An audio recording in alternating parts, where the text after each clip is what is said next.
आज सब लोग हम सीखेंगे स्काईलाइट के बारे में, जो एक बहुत इंपॉर्टेंट चीज़ है पूरे घर के एस्थेटिक के और लाइट के लाइट वाइज अगर हम समझे तो आजकल जितने भी मॉडर्न हाउसेज बन रहे हैं या पुराने हाउसेज में भी पहले कटआउट्स होते थे, अब वो कन्वर्ट होकर के स्काईलाइट में हो गए हैं क्योंकि स्पेस का हमें कंस्ट्रेन हो गया। तो स्काईलाइट हम क्यों बनाते हैं अपने घरों में आजकल मॉडर्न घरों के अंदर? सबसे पहले है excellent light transmission and clarity, घर के अंदर प्रॉपर नेचुरल लाइट्स आती है उससे। दूसरी है क्योंकि light natural day light roof में लगती है मेजरली, तो अगर छत में कटआउट है, अगर वो प्रॉपर तरीके से सील नहीं होंगी, कोई अदर प्रोडक्ट हम लगाएंगे जिससे वो हमें लाइट भी चाहिए, सीलिंग चाहिए और लॉन्ग लास्टिंग भी होना चाहिए वो, तो उस केस में भी हमारी ग्लास की स्काईलाइट काफ़ी इंपॉर्टेंट हो जाती है। फोर्थ है कि घर के अंदर एक अलग से उसकी ब्यूटी भी निकल के आती है कि अगर आपके घर के अंदर एक बेटर कटआउट है जिसके ऊपर हम स्काईलाइट लगा रहे हैं तो ठीक है। अब इसको किस तरीके से किया जा सकता है? नॉर्मल जब हम किसी घर में स्काईलाइट्स लगाना होता है तो सबसे पहले हम जाकर के क्या पूछते हैं कि आपको। तो सौरभ भाई ने भी फर्स्ट पॉइंट जो अभी तक पढ़ा है मॉड्यूल में ये डिस्कस किया कि ये भी क्लाइंट से पूछने वाले हैं कि ग्लास सिलेक्शन क्या होगा। करेक्ट, यही बात हुई। ग्लास पे है ना, 3 पिलर्स पे पहला पॉइंट ग्लास सिलेक्शन होता है। तो उससे क्वेश्चन वहीं आया घूम फिर के कि सेफ्टी क्या चाहिए। सेफ्टी किस सेंस में? वॉकेबल चाहिए, डांसेबल चाहिए, नॉन वॉकेबल चाहिए, है ना। उसके बाद एनर्जी, एनर्जी इन्होंने फट से बता दिया, हाई कोट सॉफ्ट कोट। वो कुछ को पता है कुछ को नहीं पता। वो वही है कि रिफ्लेक्टिव ग्लास चाहिए या नहीं चाहिए। ठीक है। तीसरा होता है नॉइस का। इसमें नॉइस का इतना कोई मसला होता नहीं, बिकॉज सील्ड होती है। जो चीज ओपनेबल होता है उसके अंदर नॉइस का होता है। तो इसको सबसे पहले तो 3 पिलर से अटैक कर दिया। 3 पिलर सबको आते हैं, यहाँ तक क्लियर है? ठीक है। उसके बाद सौरभ भाई ने एक दूसरी चीज बोली, बेस वर्क, जिस आपने किसे नहीं सीखा। ठीक है। आप शीशा किस पे रखोगे, वो है बेस स्ट्रक्चर। ठीक है। सिंपल भाषा में बेस स्ट्रक्चर सीमेंट पत्थर का भी हो सकता है। ठीक है। ये सीधे ही मेटल पे चलेगा। फॉर एग्जाम्पल, एक एग्जाम्पल है, ये ये है आपका टेरेस, ये बना दी टो वॉल, ये गड्ढा है, ये टो वॉल और ये टेरेस, ये गड्ढा है जमीन। समझ में आ रही है? ये ड्राइंग समझ में आ गई? यहाँ भी पत्थर लगा हुआ है, यहाँ भी पत्थर लगा हुआ है, यहाँ पे एक शीशा रख दिया, ये भी स्काईलाइट है। इसमें बेस स्ट्रक्चर क्या है? सिविल। ठीक है, क्लियर है? आपको इसलिए बेसिक बता रहा हूँ, लास्ट बार बताया जा रहा है। सौरभ भाई जहां से शुरू कर रहे हैं उतनी एक्सपेक्टेशन होती है उतनी अकल होगी, बट इनको नहीं पता कि आप हमारा लेवल थोड़ा सा अभी स्टार्टिंग है, इसलिए मैं आपको उस बीच में इंटरप्ट कर रहा हूँ। दूसरा पॉइंट ये है कि आपका ये गड्ढा है। अब आपको इस गड्ढे के अंदर क्लाइंट ने बोल दिया मुझे वो चाहिए, तो वो मैं नहीं बना रहा, आपको बनाना है, आप बनाओ जो आप जानो, या मुझे बता दो कैसे होगा, इस पे स्काईलाइट लगनी है। तो भाई ऐसे जमीन पे तो नहीं रख दोगे। तो एमएस या स्टेनलेस स्टील का स्ट्रक्चर आएगा, बेस स्ट्रक्चर। आपको ध्यान होगा जब आप फसाड लगाते हो तो एल्यूमिनियम की ट्यूब्स पे सपोर्ट नहीं लेते हो। बेस स्ट्रक्चर एमएस या एसएस का बनता है। ये सबको क्लियर है? फेल नहीं होना है। तो सौरभ भाई ने बोला यहाँ पे आप एमएस की या एसएस की ट्यूब लगा दो। इसमें ना जैसे कटआउट हमारा ऐसे रहेगा, जैसे स्लैब हो गया ये हमारा। मैं सेक्शन बना दूंगा, आप टॉपिक बना रहे नहीं नहीं, हो? अच्छा। साइड व्यू ही है। इसके अंदर जैसे ये हमारा हो गया, अब ये जो स्ट्रक्चर है ये इम्पोर्टेंट हो जाता है आपका वॉकेबल और नॉन वॉकेबल के केस में कि इसकी पोजीशनिंग क्या रहेगी। एक तो साइज पे भी हम आएंगे कि साइज कैसे डिसाइड होगा, बट इसकी जो पोजीशनिंग है ये इंपॉर्टेंट हो जाता है वॉकेबल और नॉन वॉकेबल के उस केस पर में। भी बात करेंगे, ठीक है। इस पर भी बात नहीं है सौरभ भाई, अभी बिल्कुल बेसिक समझा दूं। ये एमएस लगना है। ठीक है। अब ये एमएस सिलिकॉन से तो चिपकेगा नहीं, सिविल से। ठीक है। इसको एंकर करना पड़ता है इसके साथ, वो जनरली एमएस वाला करता है, उसका काम है। हम एमएस को अपने रोल्स एंड रिस्पॉन्सिबिलिटी में नहीं लेते 99% तक, अनटिल अनलेस कोई आदमी बिल्कुल ही लग गया। हमारे लिए इम्पोर्टेंट है ये दिस एंड दिस। ये भी हमारे लिए उस केस में इम्पोर्टेंट है जब हमने सजेस्ट किया और उसने उससे कम किया हुआ है, हमें लग रहा है कि वो सैग में रहा है। अदरवाइज हमारे लिए ये इम्पोर्टेंट है। और कनेक्शन जो कैसे होना है वो उसके ऊपर है कि उसके स्ट्रक्चर कंसल्टेंट ने उसको कैसे सजेस्ट किया हुआ है। अगर नहीं है तो भी हम सजेस्ट कर सकते हैं कि वो कैसे कनेक्ट करेगा उसको। बेस वर्क सिविल, दूसरा बेस वर्क एमएस। अब एमएस दो पार्ट में हो सकता है, या तो हम करें, art and glass in house करें, या क्लाइंट एंड से करें। इन दोनों एंड में एक चीज कॉमन रहेगी, जो बेस एमएस है वो हम जरूर बताते हैं उसको कहाँ लगेगा, कैसे लगेगा। कैसे लगेगा, कितना लगेगा, कहाँ लगेगा, बट उसको वो चेक कराना है अपने स्ट्रक्चरल कंसल्टेंट से, जो जनरली होता है आर्किटेक्ट। ये बात समझ में आई है? ये समझना बहुत जरूरी है सबको। आप कभी भी स्काईलाइट बेच रहे हो, एमएस का रोल आया, वो हम डिजाइन करके दे सकते हैं। तेरे क्वेश्चन पे भी आऊंगा, किस हिसाब से, क्या वजन, सब लेकर। पर पहले समझ ले, एमएस आर्ट एंड ग्लास भी कर रहा है, तो भी अगर हम बता रहे हैं तो क्लाइंट खुद वो चेक कराएगा, स्ट्रक्चरल कंसल्टेंट, बिकॉज हम अपने थंब रूल्स के हिसाब से करते हैं। हमें नहीं पता कि उसका सिविल उस हिसाब से, लेट से उसका सिविल 200 किलो का एमएस लेने को बना हुआ था, हमने 800 डाल दिया। हमें ये पता है 800 का एमएस हमारा शीशा ले जाएगा, बट क्या उसका सिविल लेगा? नहीं लेगा, तो सिविल फट जाएगा। तो एमएस नहीं फेल हुआ है, सिविल फेल हुआ है। तो हमको ये चेक करके देखना है कि क्या उसका सिविल लायक है हमारे एमएस के, तो वो अपने आर्किटेक्ट से चेक कराएगा। यहां तक समझ में आया? बेसिक। अभी आगे कहीं नहीं, यहीं तक समझ लो, ठीक है? तो अभी हमें समझ में आया कि स्काईलाइट लगाने के लिए हमें एक बेस चाहिए, ठीक है? आगे बढ़े सर। इसके बाद सौरभ भाई ने आपको एक बात बताई, स्काईलाइट दो टाइप की होती है, नॉन वॉकेबल या वॉकेबल, ठीक है? अब इसमें एमएस का रिसेक्शन अलग अलग होगा। वॉकेबल का मतलब है मैं ऐसे चल रहा हूं और फ्लोर पे कब पत्थर से शीशा आ गया मुझे पता ही नहीं चला, ठीक है? इसका एक नाम ये भी है, finish to the floor level. FFL से फ्लश्ड होती हुई, एफएफएल होता है फिनिश फ्लोर लेवल। तो अगर एफएफएल से फ्लश होती हुई है, ये है super technical skylights. 90% competition fail हो जाता है यहाँ पे। This is where we are the winners, clear? आपको level same level.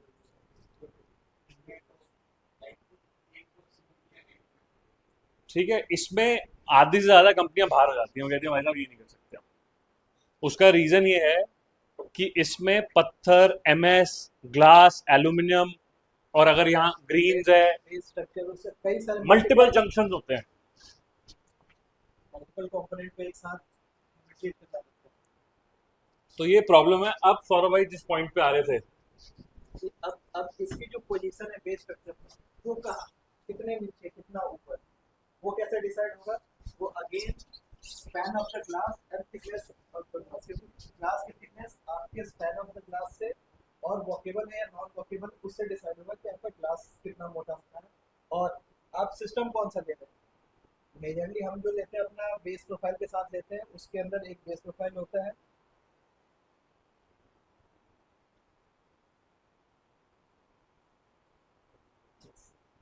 So this is the base profile, the first profile, जिसको हम सबसे स्टार्टिंग में लगाते हैं। ये लगा, इसके बाद हमारा ये सब स्ट्रक्चर हो गया जो हमारा ग्लास के साथ ब्लेज होकर के आया। तो इसकी एक सर्टेन थिकनेस है, फिर इसकी एक सर्टेन थिकनेस है, इसके बीच में गैस्केट्स भी आ रही हैं, उसके ऊपर हमारा स्ट्रक्चर सिलिकॉन आ रहा है, तब ग्लास आ रहा है। तो ये कंपोजिट की एक सर्टेन थिकनेस बनता है, जो डिपेंड करता है कि ग्लास की हमारी मोटाई कितनी है। इस टोटल ओवरऑल थिकनेस के अकॉर्डिंग इसका पोजीशन डिसाइड होगा कि ये किस लेवल पे लगता है। इस पोजिशनिंग की बात समझ में आ रही है आपको जो समझाना चाह रहे हैं? हाँ, जिसको नहीं आ रही मैं बता देता हूँ। स्काईलाइट कुछ नहीं है, गड्ढा है, ठीक है? उस गड्ढे में एमएस भी लगना है, एल्यूमिनियम जो सौरभ भाई दिखा रहे हैं ये भी लगना है, ग्लास भी लगना है, ठीक है? तीनों का सिस्टम ऐसा बैठे कि जो फ्लश लेवल आ रहा है उससे वो फ्लश हो जाए, समझ रहे हो?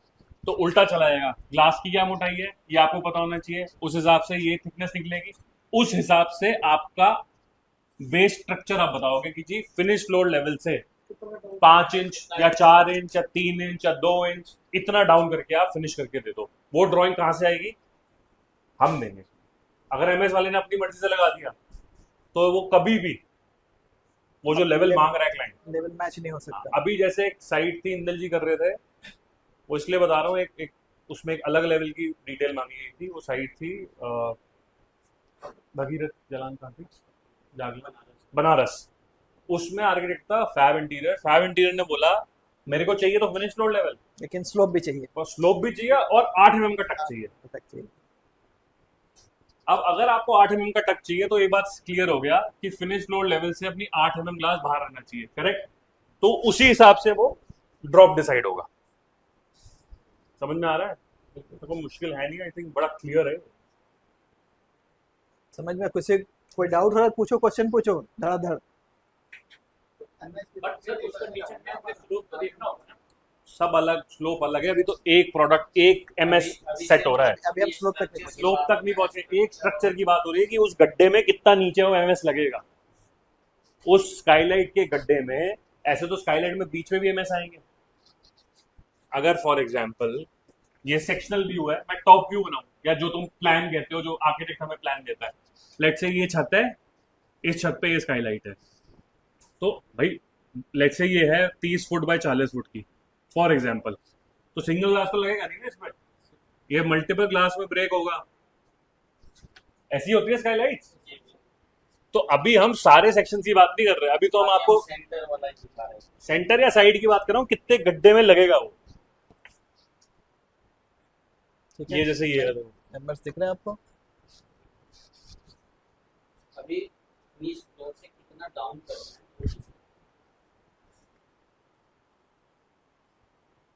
ठीक है, इस टेक्निकलिटी पे आएंगे।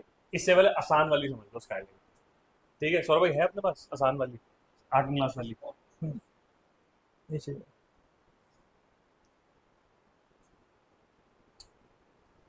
भाई सबसे आसान वाली समझ लो, फिर सौरभ भाई कंटिन्यू करेंगे मुश्किल वाली। सबसे आसान, सबसे चीपेस्ट स्काईलाइट अगर बनानी है तो क्लाइंट को बोलो टो वॉल बना देगा पत्थर लगा के, तो स्लोप लोप सब उसकी सरदर्दी हो जाती है। इसके ऊपर हम शीशा रखेंगे, खत्म हो जाएगा। ठीक है, इसको थोड़ा सा टिपिकल करते हैं। लेटस से वो ये थड़ा नहीं बना रहा। इसमें और एक और चीज़ है कि जैसे स्पैन बड़ा हो गया, ये तो क्या है कि एक ग्लास जा रहा है अपना, उसमें हमने इसके साथ बना लिया।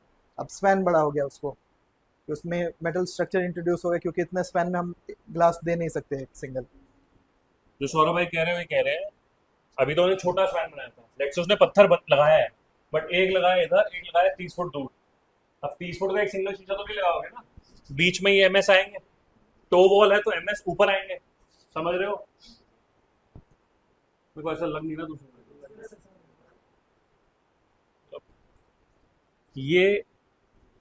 ये दिख रहा है सबको?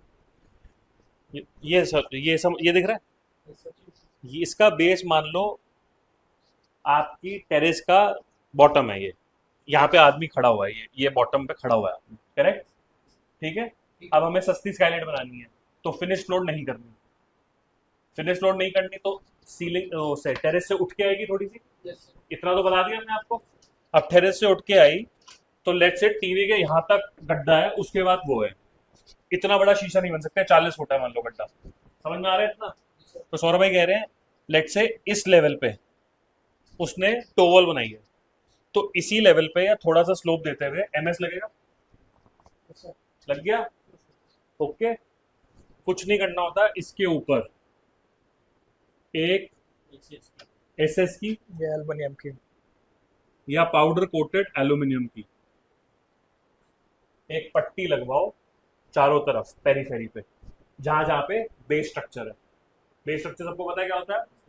जहां जहां बेस स्ट्रक्चर है, लेट से जो सौरभ भाई और हम अभी समझा रहे थे, ये स्काईलाइट इस शेप में है, तो जहां जहां ब्लैक लाइन है, इस ब्लैक लाइन में आप हर जगह या तो स्टेनलेस स्टील या पाउडर कोटेड एल्यूमिनियम की स्ट्रिप लगा लो। एमएस क्यों नहीं लगा सकते? क्यों नहीं लगा सकते? क्वेश्चन नहीं हम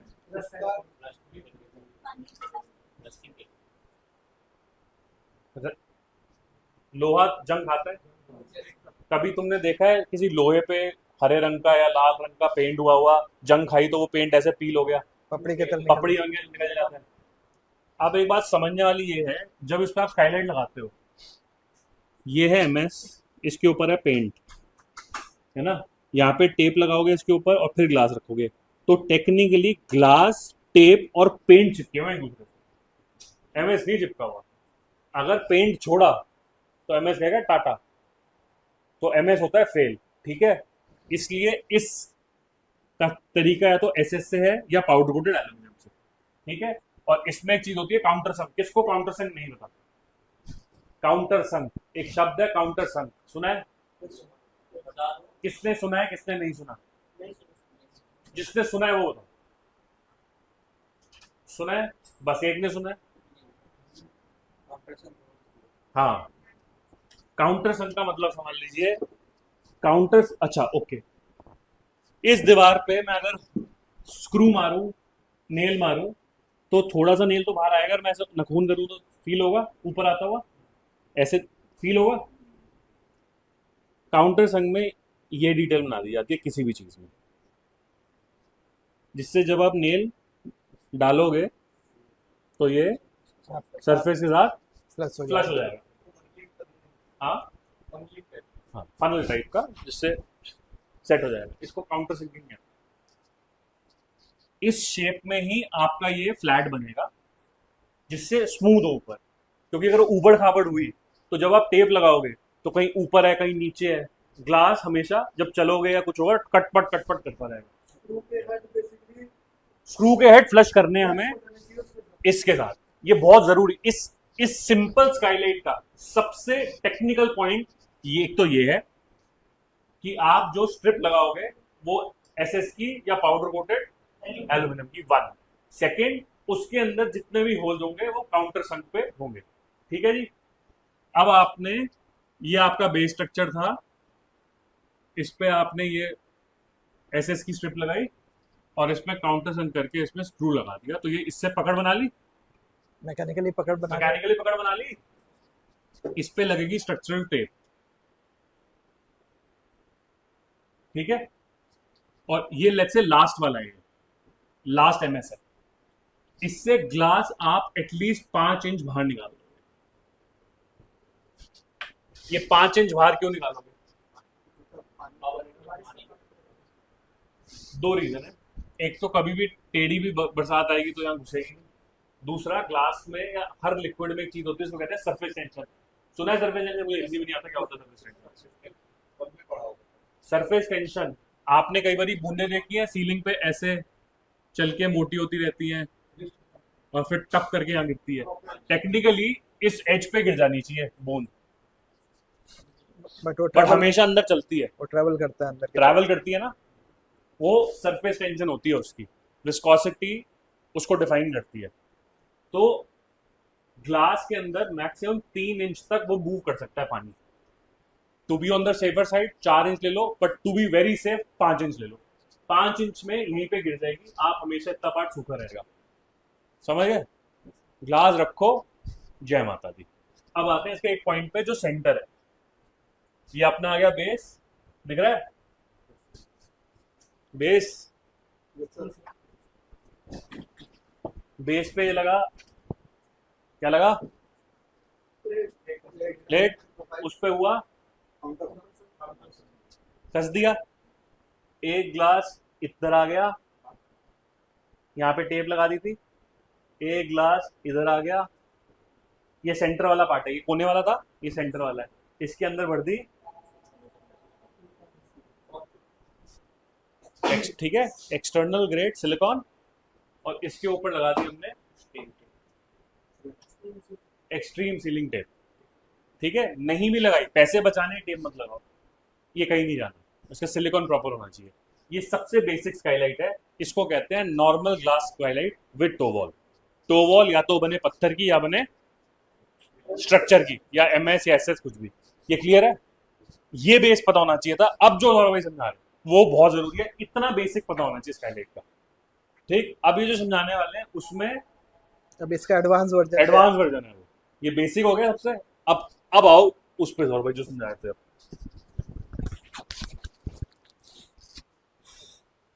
ये आ गया। अब क्वेश्चन आएगा कि जब ये फ्लैट पे हो रहा है तो हम इस पे क्यों जा रहे हैं?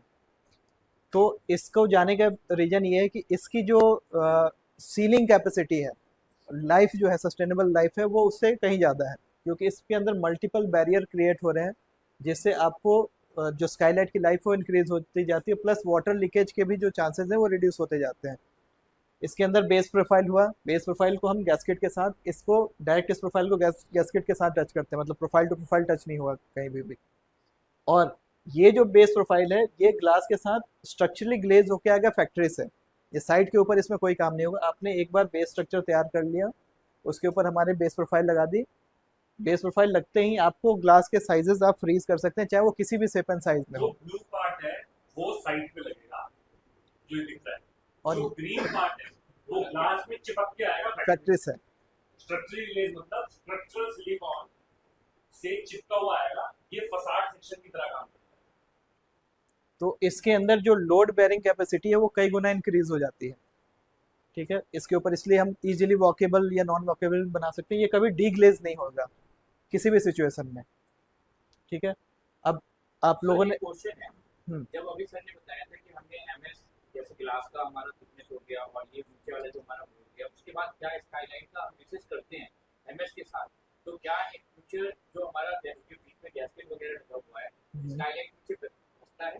नहीं, इसमें क्या है, ये जो टोटल स्काईलाइट है, गैस्केट है, इसकी थिकनेस 4 से 5 एम होती है, ठीक है। और इसके अंदर जो इसकी हार्डनेस होती है वो इतनी होती है कि मैक्सिमम से मैक्सिमम ये 1.5 mm से ज़्यादा सैग नहीं करेगा। वो जैसे ही आप ग्लास का लोड इसके ऊपर डालेंगे तो ऑटोमेटिकली वो अपनी पोजीशन ले लेगा। तो 1-2 mm का आपके पास हमेशा टॉलरेंस होता है उसके अंदर, वो रहेगा, क्योंकि आपको जब एक्सपैंड करेगा, कॉन्ट्रैक्ट करेगा वेदर के हिसाब से, तो उतना आपको टॉलरेंस वो लेता रहेगा, ठीक है। तो इस 1 से 1.5 mm से ज़्यादा का आपको वेरिएशन नहीं आएगा। ये जो पार्ट है ये बिल्कुल भी नहीं डाउन होगा, क्योंकि ये जिसको नॉर्टन टेप आम भाषा में बोलते हैं, डबल एडहेसिव टेप होता है, इसकी भी जो सोरे हार्डनेस होती है ये काफ़ी ज़्यादा होती है। ये 0.6 mm से नीचे नहीं दब सकता है ये किसी भी केस में, ठीक है। तो वो जो लेवल का जो डिफरेंस है 1 से 1.5 mm से ज़्यादा नहीं आएगा, ठीक है। प्लस इसके नीचे एक देख लो, ये जो ब्लू लाइन है, ये ब्लू लाइन सब लोग मिस करते हैं, जो हमारे इंस्टॉलेशन भी जो लड़के करते हैं वो मिस करते हैं। ये ब्लू लाइन है पैकिंग प्रॉपर और सिलिकॉन। इसका क्या रीजन है, क्यों करते हैं? क्योंकि एमएस जो एक ऐसा आइटम होता है जिसके अंदर आप चाहे जितना मर्जी परफेक्शन से करें, उसके अंदर उसकी सेल्फ बेंडिंग होती है, एक्सट्रूजन में उसकी बेंडिंग हो जाती है। तो जितना मर्जी स्ट्रेट कर लें, वो आपके पास 2 से 3 mm का उसके अंदर टॉलरेंस मिल जाएगा आपको, पर 2 मीटर में आपको 3 mm का टॉलरेंस आराम से मिल जाएगा, 2 से 3। बट क्योंकि हमारा ग्लास का लेवल सेम होना है, तो ये जो पैकिंग है ये बहुत इंपॉर्टेंट हो जाता है वहाँ पे।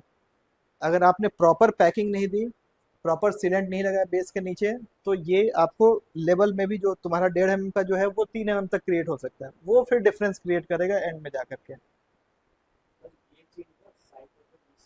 मैं कह रहा हूँ वही होता है। हम आपको बता रहे हैं तो 3 साइड ऐसे है जहाँ पे मतलब साइड से ही लीकेज आता है, सब कुछ प्रॉपर है उसमें।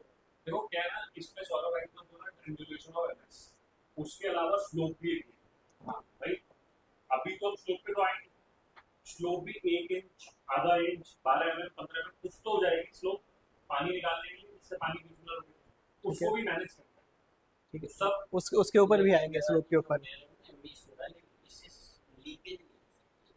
नहीं नहीं नहीं नहीं हो सकती है, साइड में तो इसलिए जो आप लोग भी जब जाते हैं अपने साइट्स के ऊपर, तो आप लोग भी मॉनिटर कीजिए, इंस्टॉलेशन टीम को भी ये गाइडेंस दी जाएगी कि ये जो पैकिंग है, बेशक आप सेंटर वाली लाइन में सिलिकॉन 1 सेकंड के लिए मिस कर दीजिए, लेकिन पेरिफेरी में आपको बेस के इसके नीचे सिलिकॉन लगाना ही लगाना है। पेरिफेरी वाली भी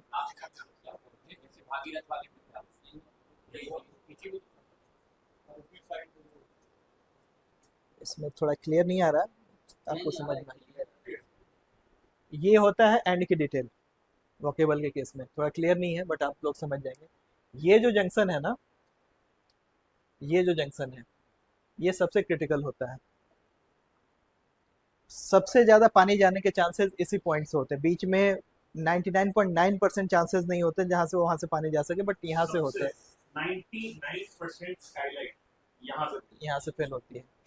तो इसको, इसमें सबसे इम्पोर्टेंट हो जाता है ये पॉइंट, इसके बेस के नीचे जो आप कह रहे हैं ना पेरिफेरी में, उस नोज प्रोफाइल के नीचे सिलिकॉन की लाइन होनी चाहिए, प्लस यहाँ पे आप देख रहे हैं एक फ्लशिंग से जा रही है, ये फ्लशिंग का भी बहुत इंपॉर्टेंट रोल है। अब ये कैसे लगाना है, अभी क्या होता है कई साइटों पे कि पत्थर वत्थर लगा दिया, उसके बाद लास्ट में जाते हैं हम उसके ऊपर से फ्लशिंग चलाते हैं, वो टेक्निकली वो गलत डिटेल है। इस फ्लशिंग को के ऊपर स्टोन आना चाहिए, उसकी भी एक डिटेल होगी।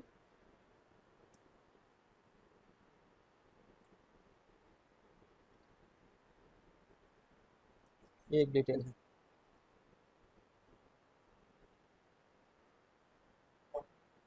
हाँ, यस। तो इसमें क्या है, एक ईपीडीएम काइंड का एक कंपोनेंट होता है जिसको वाटरप्रूफिंग मेम्ब्रेन बोलते हैं। वो क्लाइंट भी करवा सकता है और अगर चाहे तो हम भी करा सकते हैं, बट नॉर्मली हम रेकमेंड करते हैं क्लाइंट खुद ही करा। अपने साइटों पे देखो ब्लैक कलर की एक सीट होती है जिसको वाटरप्रूफिंग में भी वो यूज़ करते हैं। आप ये कर सकते हैं कि क्लाइंट को बोलिए कि सर आपका बेस स्ट्रक्चर तैयार हो गया, आप इसके ऊपर ही वो जो ब्लैक सीट होती है आपकी मेम्ब्रेन, इसके ऊपर आप एक्सटेंड करके इसके ऊपर लगा लीजिए और उसको आप फर्दर अपने टोवल के ऊपर आगे तक ले करके जाइए, एक बेस आपका तैयार हो गया। इसके ऊपर हमारा जो नॉइज प्रोफाइल आता है उसके नीचे सिलिकॉन करके आप लगा दीजिए, ये आपको 80% वहीं पर रिडक्शन हो गया आपके वाटर लीकेज का। इसके ऊपर बेशक आप स्टोन लगाइए, जो मर्जी लगाइए, आपके पानी जाने के चांसेस खत्म हो जाते हैं।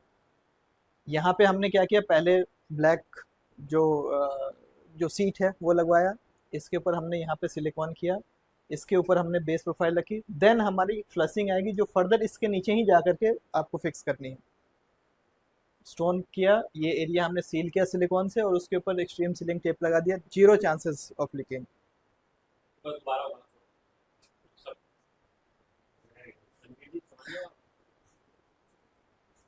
बेस स्ट्रक्चर लगा हुआ है, सबसे पहले क्लाइंट ने रॉ बेस स्ट्रक्चर लगा दिया, ठीक है। अब आपको ये रिक्वेस्ट करनी है क्लाइंट से कि सर आपने ये लगा दिया, आप पत्थर अभी मत लगाओ, ठीक है। पहले इसके ऊपर वाटर प्रूफिंग करा लो। वाटर प्रूफिंग के लिए लोग क्या करते हैं, वाटर प्रूफिंग नॉर्मल कंडीशन में लोग समझते हैं कि सीमेंट के साथ जो केमिकल डाल करके वाटर प्रूफिंग हो जाती है, वो नहीं। एक सीट आती है, हम लोग उसको वाटर प्रूफिंग मेम्ब्रेन भी बोलते हैं, हीट के साथ करते हैं, वो भी यूज़ कर सकते हैं, या नॉर्मल ईपीडीएम की सीट होती है वो। शीट बेस्ड वाटरप्रूफिंग भी, लिक्विड बेस्ड वाटरप्रूफिंग नहीं होगी, लिक्विड बेस्ड वाटरप्रूफिंग क्रैक्स उसमें अंदर डेवलप होते हैं। ये जो एमएस और सिविल, ये जो रेड और सिविल के बीच की जो जगह है, इसमें क्या घुसा नहीं घुसा, बड़ी दिक्कत है। ठीक है। उस सीट को एक्सटेंड कर लो इस स्ट्रक्चर के ऊपर तक, उनको बोलिए कि सर इसके ऊपर से डाल करके आप इस पर डाल करके छोड़ दो, 2-3 फुट के आस 2 फुट डाल दो, गुड एनफ है, उससे आगे आपको करने की जरूरत नहीं है। वर्स्ट केस में अगर टोवल बना हुआ तो टोवल को कवर कर दो, बस काम खत्म। उसके बाद हमारा जो बेस प्रोफाइल आएगा उसको लगाने से पहले नीचे हम एक पतली सी 1-1.5 mm की सिलिकॉन की लाइन चलाएंगे सिर्फ पेरिफेरी में, कि इस सीट और हमारी प्रोफाइल के नीचे एक और एडिशन क्रिएट हो गया, जो इन केस अगर इसमें भी कोई क्रैक्स डेवलप होता है तो उसको यहीं पे इसी पॉइंट के ऊपर रोक दें, ठीक है। उसके बाद हमने लगाया, फिर हमारा ग्लास के साथ हम लास्ट में, सबको फ्लशिंग पता होगा कि हम एल्युमिनियम की एक सीट लगाते हैं जिससे हम एंड को डिटेल को कवर करते हैं। क्यों करते हैं वो भी क्वेश्चन आप लोग समझ लीजिए। क्या होता है, जैसे हम जितने भी अपने सिस्टम में हम उसको मैकेनिकली ज्वाइंट करते हैं, स्क्रू करते हैं, स्क्रू करते हैं तो स्क्रू कहाँ होगा, क्योंकि ये हमारा बेस फ्रेम के साथ टॉगल के साथ आता है, स्क्रू करने के लिए हमें नोज चाहिए, यहाँ से हम इसको नोज के साथ करें, तो उस केस में हम इस ग्लास को एक्सटेंड नहीं कर सकते। अगर हमने ग्लास को एक्सटेंड कर, जैसे हमने उस केस में किया था कि हमने 5 इंच आगे एक्सटेंड कर दिया, उसमें क्या था कि नीचे हमने एक टेप लगा उसके ऊपर ग्लास रख दिया। इस केस में क्या, हमारा बेस फ्रेम के साथ ग्लास ग्लेज होकर के आ रहा है फैक्ट्री से, तो हम अगर इस ग्लास को हमने एक्सटेंड कर दिया तो हम मैकेनिकली इसको इसके साथ कनेक्ट नहीं कर सकते। सिर्फ हमारे पास जहाँ कहीं ज्वाइंट आएगा 2-3 वहाँ तक जा सकते हैं, बट मेजर एरिया आपका विदाउट फिक्सिंग क्या रह जाएगा, इसके साथ कनेक्ट नहीं हो पाएगा। इसको हमने किया, फिर तब पार्ट आता है इस फ्लशिंग का। इसको मैकेनिकल पास नहीं पता जिसको आप मैकेनिकली, सुनो, किसी को नहीं, ये आप और मैं डिस्कशन नहीं करेंगे, चलो सर केमिकल बात में पता है, केमिकल नहीं, मैकेनिकल। मेटल टू मेटल की जो बात होती है, केमिकल एनी स्क्रू, एनी जिसको आप मैकेनिकल फोर्स से किसी चीज़ के साथ अटैच करते हैं, ठीक है, चाहे वो आप स्क्रू के साथ करें, चाहे वो रिबिट के साथ करें, चाहे आप फास्टनर के साथ करें, जिसके अंदर आप वो दो प्रोडक्ट को एक साथ ड्रिल करके आपस में जोड़ रहे हैं मैकेनिकली, आपको ह्यूमन फोर्स या मशीन फोर्स के साथ कर रहे हैं। जस्ट स्क्रू, फास्टनर, रिवेट, किसी भी टाइप का मैकेनिकल चीज कुछ सर्वर से मशीन का कसना होता है, वो मैकेनिकल होता है। उसके अंदर कुछ भी मैकेनिकल नहीं है, वो सारा पेस्टिंग बेस है। जो हमारी सिंपल वाली स्काईलाइट थी वो पूरी पेस्टिंग पे थी। पहले टेप लगाई, उसमें शीशे चिपका दिए, उसके अंदर सिलिकॉन भर दिया। वो तो भाई बेस स्ट्रक्चर पे किया ना। हमारा ग्लास तो मैकेनिकली वो ग्लास मैकेनिकली होता है। हाँ, इसमें बेस स्ट्रक्चर को आपने मैकेनिकल पहले किया इसके साथ, और ये जो ग्लास आप कर रहे हैं इसको भी आप मैकेनिकली इसके साथ फिक्स कर रहे हैं। सर फिर ग्लास में जब आता होगा तो लगाते हैं ग्लास हाँ, है ना। इस जैसे पसार में जैसे क्या नाम है ये देखो,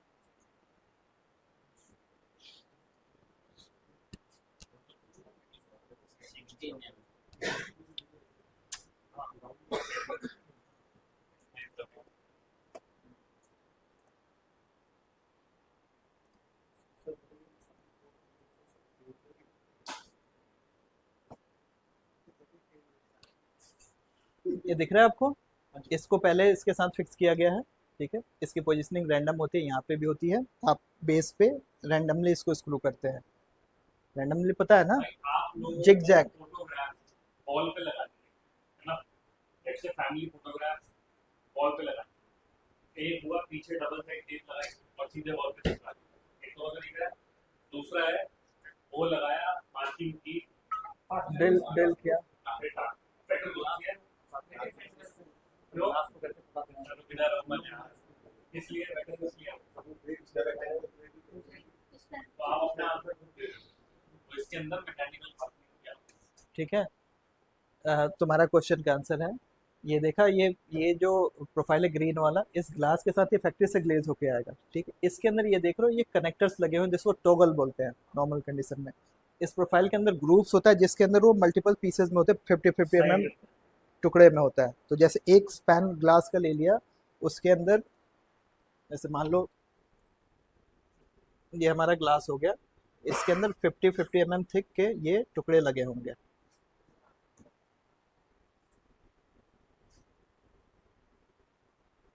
चारों साइड से।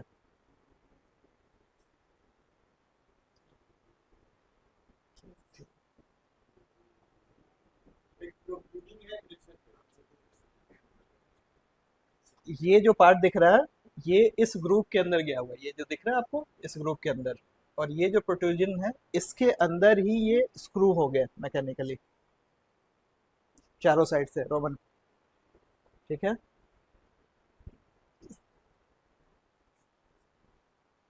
ठीक है, इसके बाद फिर नेक्स्ट ग्लास स्टार्ट होगा सेम, उसमें भी सेम टॉगल होंगे, वो होंगे इसके बिटवीन प्लेसेस में अल्टरनेट। कौन सा व्यू है? आप टॉप से देख रहे हैं आप, ठीक है। ये देखो, ये जैसे आपका पैनल हो गया, जो टॉगल है वो आपका यहाँ पे ठीक है। जैसे एक ग्लास का नहीं आएगा, बेसिकली दो मुंह है, जब वो शीशे के अंदर एल्यूमिनियम लग के आएगा उसके दो मुंह होंगे, ठीक है। और इस पकड़ने के लिए बीच में फ्लैट डलती है, दोनों को पकड़ते हैं, फिर उसको ठीक है, और ऐसे मल्टीपल जगह पे करते हैं, सौरभ ने बात किया, ठीक है। एक अल्टरनेट इसका रहेगा, फिर दूसरे ग्लास का रहेगा, दूसरे आपस में मेल फीमेल की तरह नहीं काम करेगा, एक सर्टेन डिस्टेंस पे रहेगा। जैसे आइडियली हम लोग रेकमेंड करते हैं कि एवरी 350 mm पे ये टॉगल आपका फिक्स होगा बेस प्रोफाइल के साथ, ठीक है। तो एक इस ग्लास का आ गया, क्योंकि सेंटर जो प्रोफाइल है वो एक प्रोफाइल है, ये जो सेंटर प्रोफाइल है वो एक है। एक इसका आ गया टॉगल इधर से, फिर दूसरे का आ गया इधर से।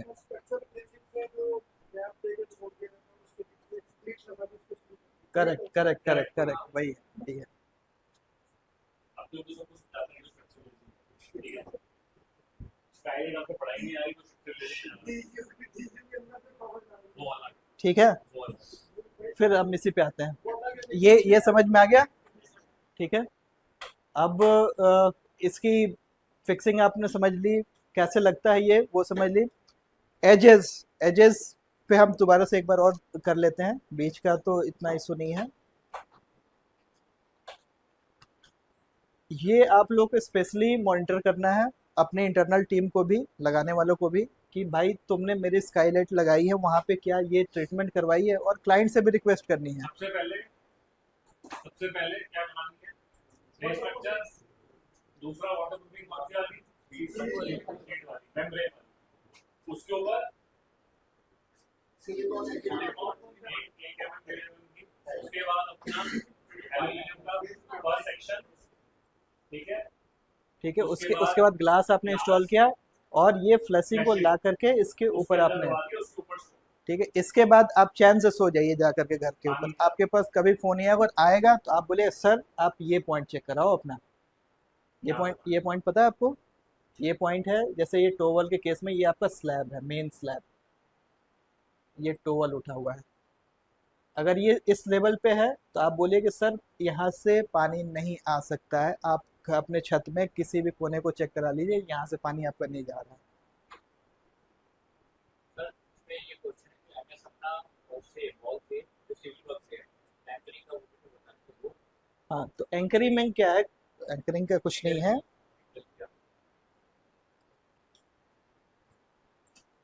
इसी को समझ लो, ये जो डिटेल है। नॉर्मली क्या होता है, जो एमएस लगता भी है स्काईलाइट में, तो आर्किटेक्ट्स वगैरह ये कोशिश करते हैं कि जो पेरिफेरी वाला एरिया है वो अंदर से क्लैड कर ले किसी चीज़ से, चाहे वो लकड़ी से करते हैं या अपना कुछ पीओपी करा लिया या कुछ भी करा लिया। इनकेस नहीं कराते, बोलते कि नहीं हमें तो अच्छा क्वालिटी का पेंट कराना है और हम इसको एक्सपोज रखेंगे। तो अगर एक्सपोज रखते हैं तो ये जो फास्टनर्स है वो विजुअल हो जाते हैं, तो उसके ऊपर अगर उनका एमएस वाला ये चीज़ नहीं समझता है तो आप ये रिकमेंड कर सकते हो, समझा सकते हो, सर उस केस में आप एक काम करो, ये जो आपका प्लास्टर होता है, नॉर्मल किसी भी आरसीसी के ऊपर ऐसे रॉ नहीं छोड़ा जाता, उसके ऊपर प्लास्टर की एक लेयर होती है जो आपको कम से कम 15 से 20 एम की तो हो ही जाती है। वो उनको बोलो कोई बात नहीं सर, ये जो बेस प्लेट है इस बेस प्लेट को आप रिसेस करवा लो मदर स्लैब में, 15 या 16 एम का या 10 एम का बेस प्लेट, डिपेंड करता है स्पैन के ऊपर। अगर बड़ा स्पैन है तो 16 एम का प्लेट रिकमेंड होता है, अदरवाइज 8 से 10 एम में हो जाता है काम। उसको एम्बेड करा करके, और ये जो फास्टनर है वो जैसे ये स्ट्रक्चर है इसके साथ ही करके उसके अंदर फिक्स कर लेते हैं, और फिर इस ट्यूब को उसके साथ वेल्ड कर लेते हैं। ऐसा समझ में नहीं आया, ये बेस स्ट्रक्चर क्या होता है, बता क्या होता है, उधर स्लैब क्या होता है, उधर पूछ में किसलिए बैठा हुआ है। मदर स्लैब वो होता है जिसके साथ आपका सारा स्ट्रक्चर अटैच होगा। ये जो जिस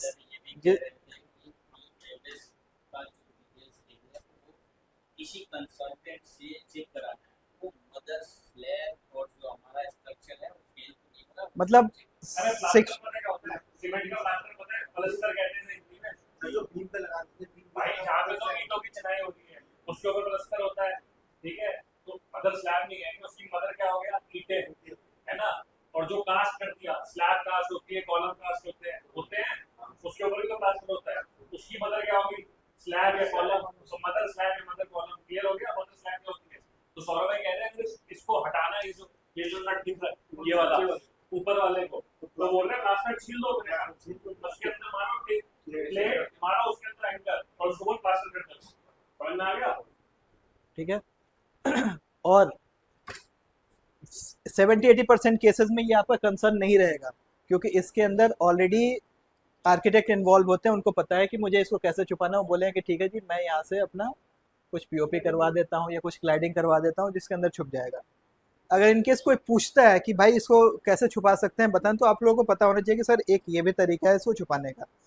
नॉर्मल कंडीशन में आपसे ये क्वेश्चन पूछा नहीं जाएगा, बट इनकेस अगर कोई पूछा तो आपके पास आंसर होना चाहिए। वो बेवकूफ़ नहीं बनना है कि भाई इसको नहीं पता है, आपको बताना है कि आप इस तरीके से काटेगा ना, इन सब चीजों को जान के उंगली करेगा कि आप फंसो, इसका कोई इंपॉर्टेंस नहीं, बट ट्राई कहीं आप समझदार हो ऐसे तो लोग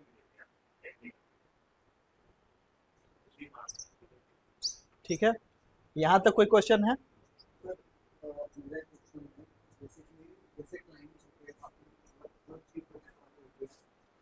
बार जनरली क्वेश्चन आता है, जैसे तुम दोनों बोल करते हैं क्लाइंट को हमने एक्सेस सपोर्ट करी, वो बोलते हैं काफी नहीं है, उसके बाद फिर हम ये देते चीज़, अब वो डिफरेंस पूछते हैं, अब डिफरेंस टेक्निकली वाइज तो काफी ज्यादा है, अब प्राइसिंग वाइज भी ज्यादा है, अब तुमको डिफरेंस जो बताते हैं बेसिकली क्या है, टेस्टिंग है, एक कंप्लीट सिस्टम है, अब इसके अंदर क्या है, हम हमने शूट करवा रहे हैं, उसके बाद एसएसपी लाइट लगा रहे हैं, लाइट लगा रहे हैं, इन केस में हम अपने सिस्टम की लेते हैं, तो एग्जैक्टली जैसे परसेंटेज वाइज में बात करूँ तो अगर इसकी कॉस्टिंग एक्सेल तो इसकी कॉस्टिंग आ जाती है 2.5 तो उस वे में उसको जनरली तो इतना कुछ नहीं समझता, अगर उसको हम बोलेंगे तो 10% होता है इसमें आ रहा है, दूसरा वो बोलता है लीकेज के, तो हम बोलते हैं सर अगर इसमें 10% चांस है तो इसमें 20% चांस है, मतलब 10% का लीकेज का चांस होता है, बाकी लीकेज का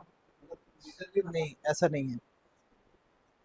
ये जो कंडीशन है ना, ये आपकी इसकी सर्टेन लिमिट है, इसके ऊपर ये नहीं कर सकते। आप इसको वॉकेबल नहीं बना सकते, आप इसको टोवल के साथ फ्लश नहीं कर सकते, मतलब जो टोवल नहीं है तो आप नीचे नहीं कर सकते, उस केस में ये 100% प्रॉब्लम करेगा।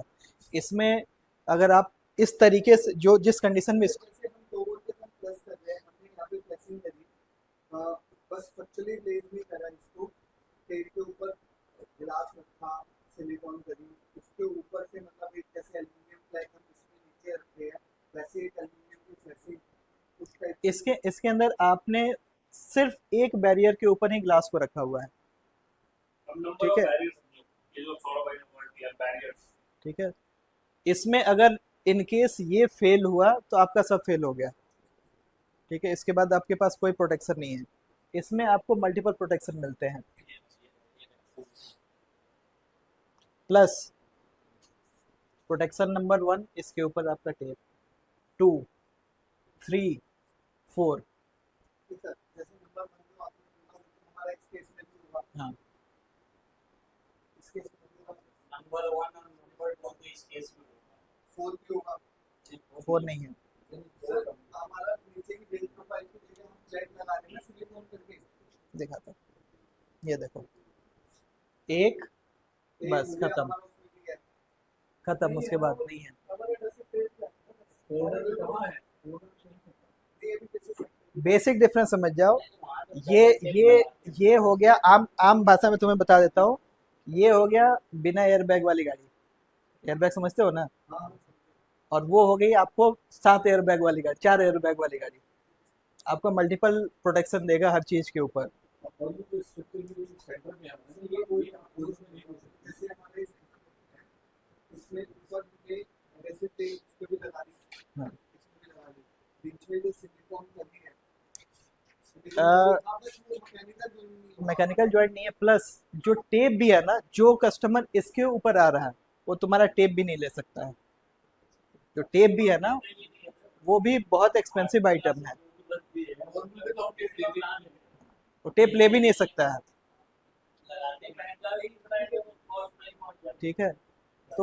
तो टेक्निकली इसमें सिर्फ आपको सिंगल बैरियर मिल रहा है।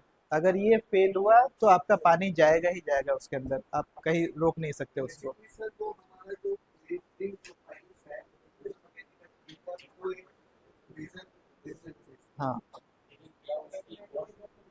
क्या क्या मैं समझा नहीं क्या था बेसिकली जैसे डिफरेंस पूछते हैं, बोलता है कि फ्लैट में सर कुल मिला के उसका मोटा है कि जो पहले हम काम करते हैं तो सिर्फ ये एल्यूमिनियम जो ग्लेजिंग वर्क के लिए हम दहेज अपडेट कर रहे हैं वो समझाना मुश्किल नहीं है।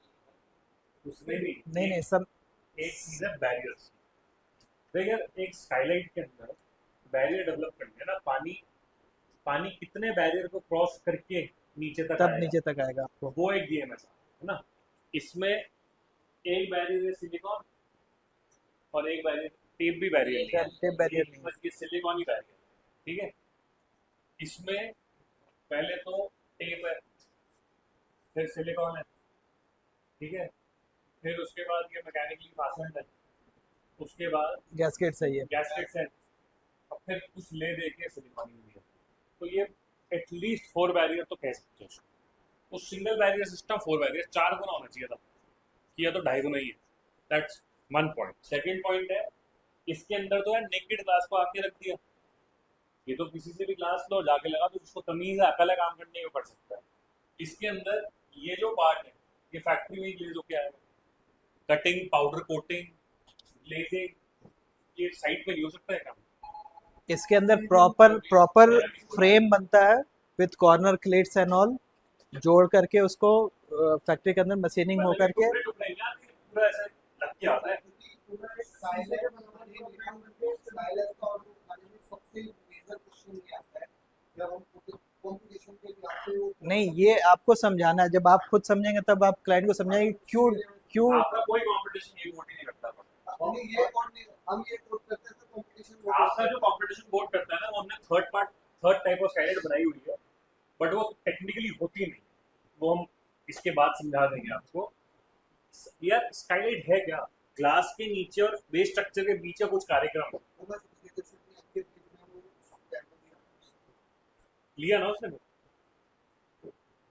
नहीं, हमारा- ये जिसको भी समझाओगे ये बात 100 में से 80 लोग ये लेंगे, भाई चाहे वो जो जैसे fear रिक्वेस्ट factor करे। है ना स्काईलाइट्स का, जो फियर फैक्टर है वॉकेबल स्काईलाइट को तो बेइंतहा फियर फैक्टर है, विंडो में आदमी फट जाती है।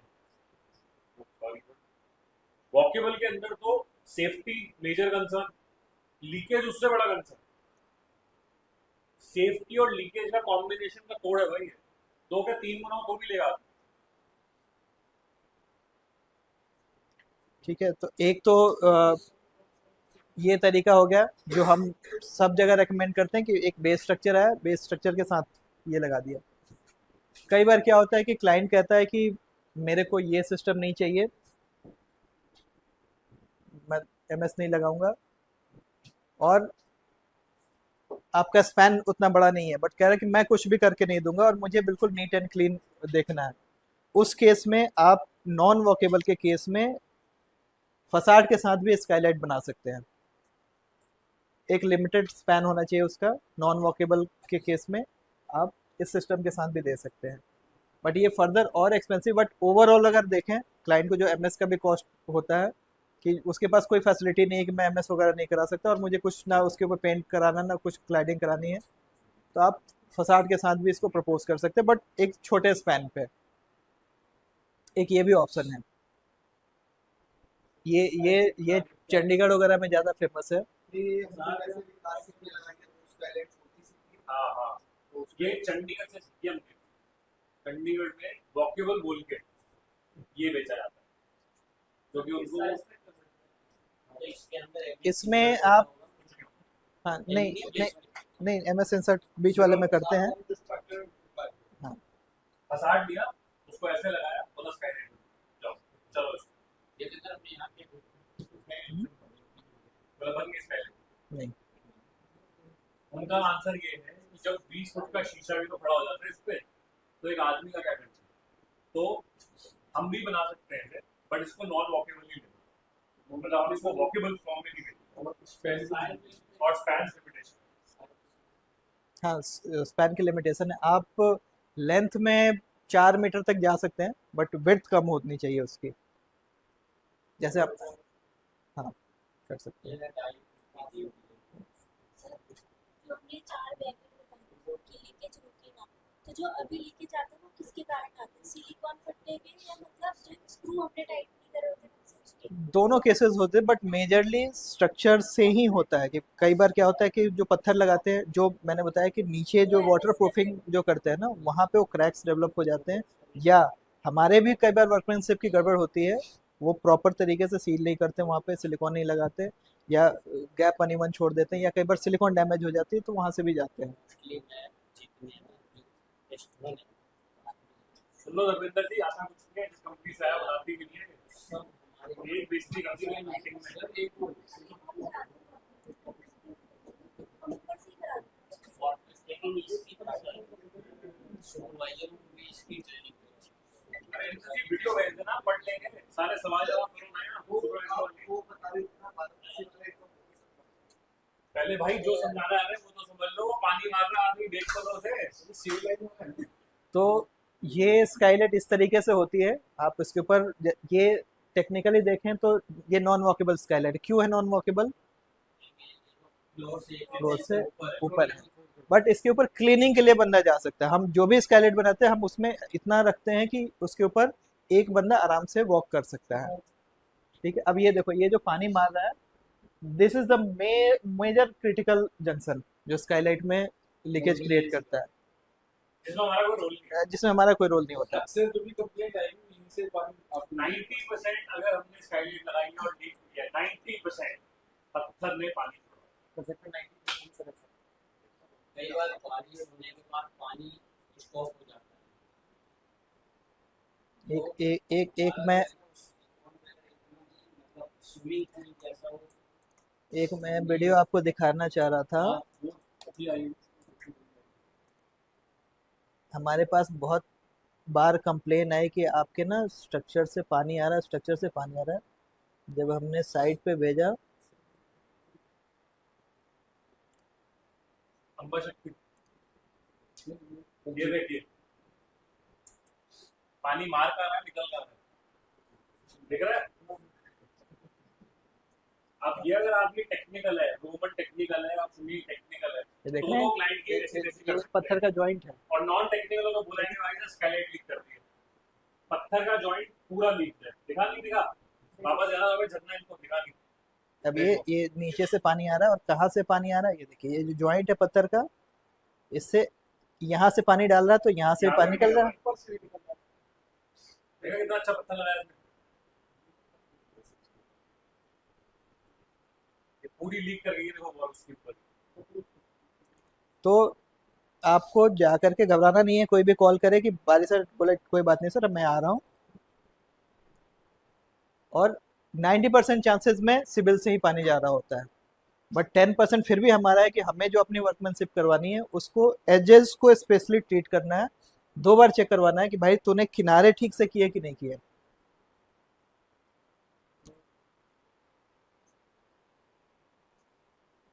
ये है ये हमने एक स्काईलाइट किया था जगुआर जयपुर में। तो नॉर्मल कंडीशंस में ये जो राउंड शेप है ये बनाना मुश्किल होता है। क्यों मुश्किल होता है? आपने बीच के स्टैंडर्ड ग्लासेस तो बना दिए, ये जो ग्लास है इसमें क्या होता है, बेंडिंग इन्वॉल्व हो जाती है और शेप कटिंग इन्वॉल्व हो जाती है। शेप कटिंग हो रहा है तो पता होगा आप लोगों को। जब इस टाइप की कंडीशंस होती है तो आपको क्या क्लाइंट से डिस्कस करना है कि सर हमारे स्काईलाइट के ग्लासेस में शेप बन रहा है, वो चाहे वो राउंड हो, चाहे वो रेक्टेंगल हो, ट्रायंगल हो, कहीं पे भी कुछ और शेप बन रहा है। तो उस केस में आप उनको डे 1 से बोले सर इसमें हमें टेम्पलेट की रिक्वायरमेंट होगी, आपसे टेम्पलेट लेके चलना है उनसे।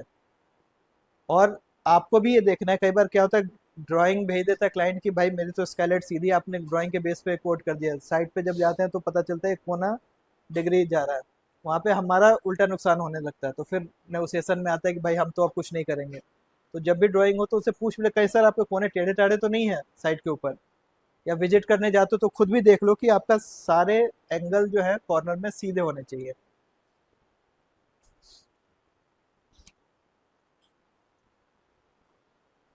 ये जो देख रहे हैं आप, ये हमारी फ्लशिंग है।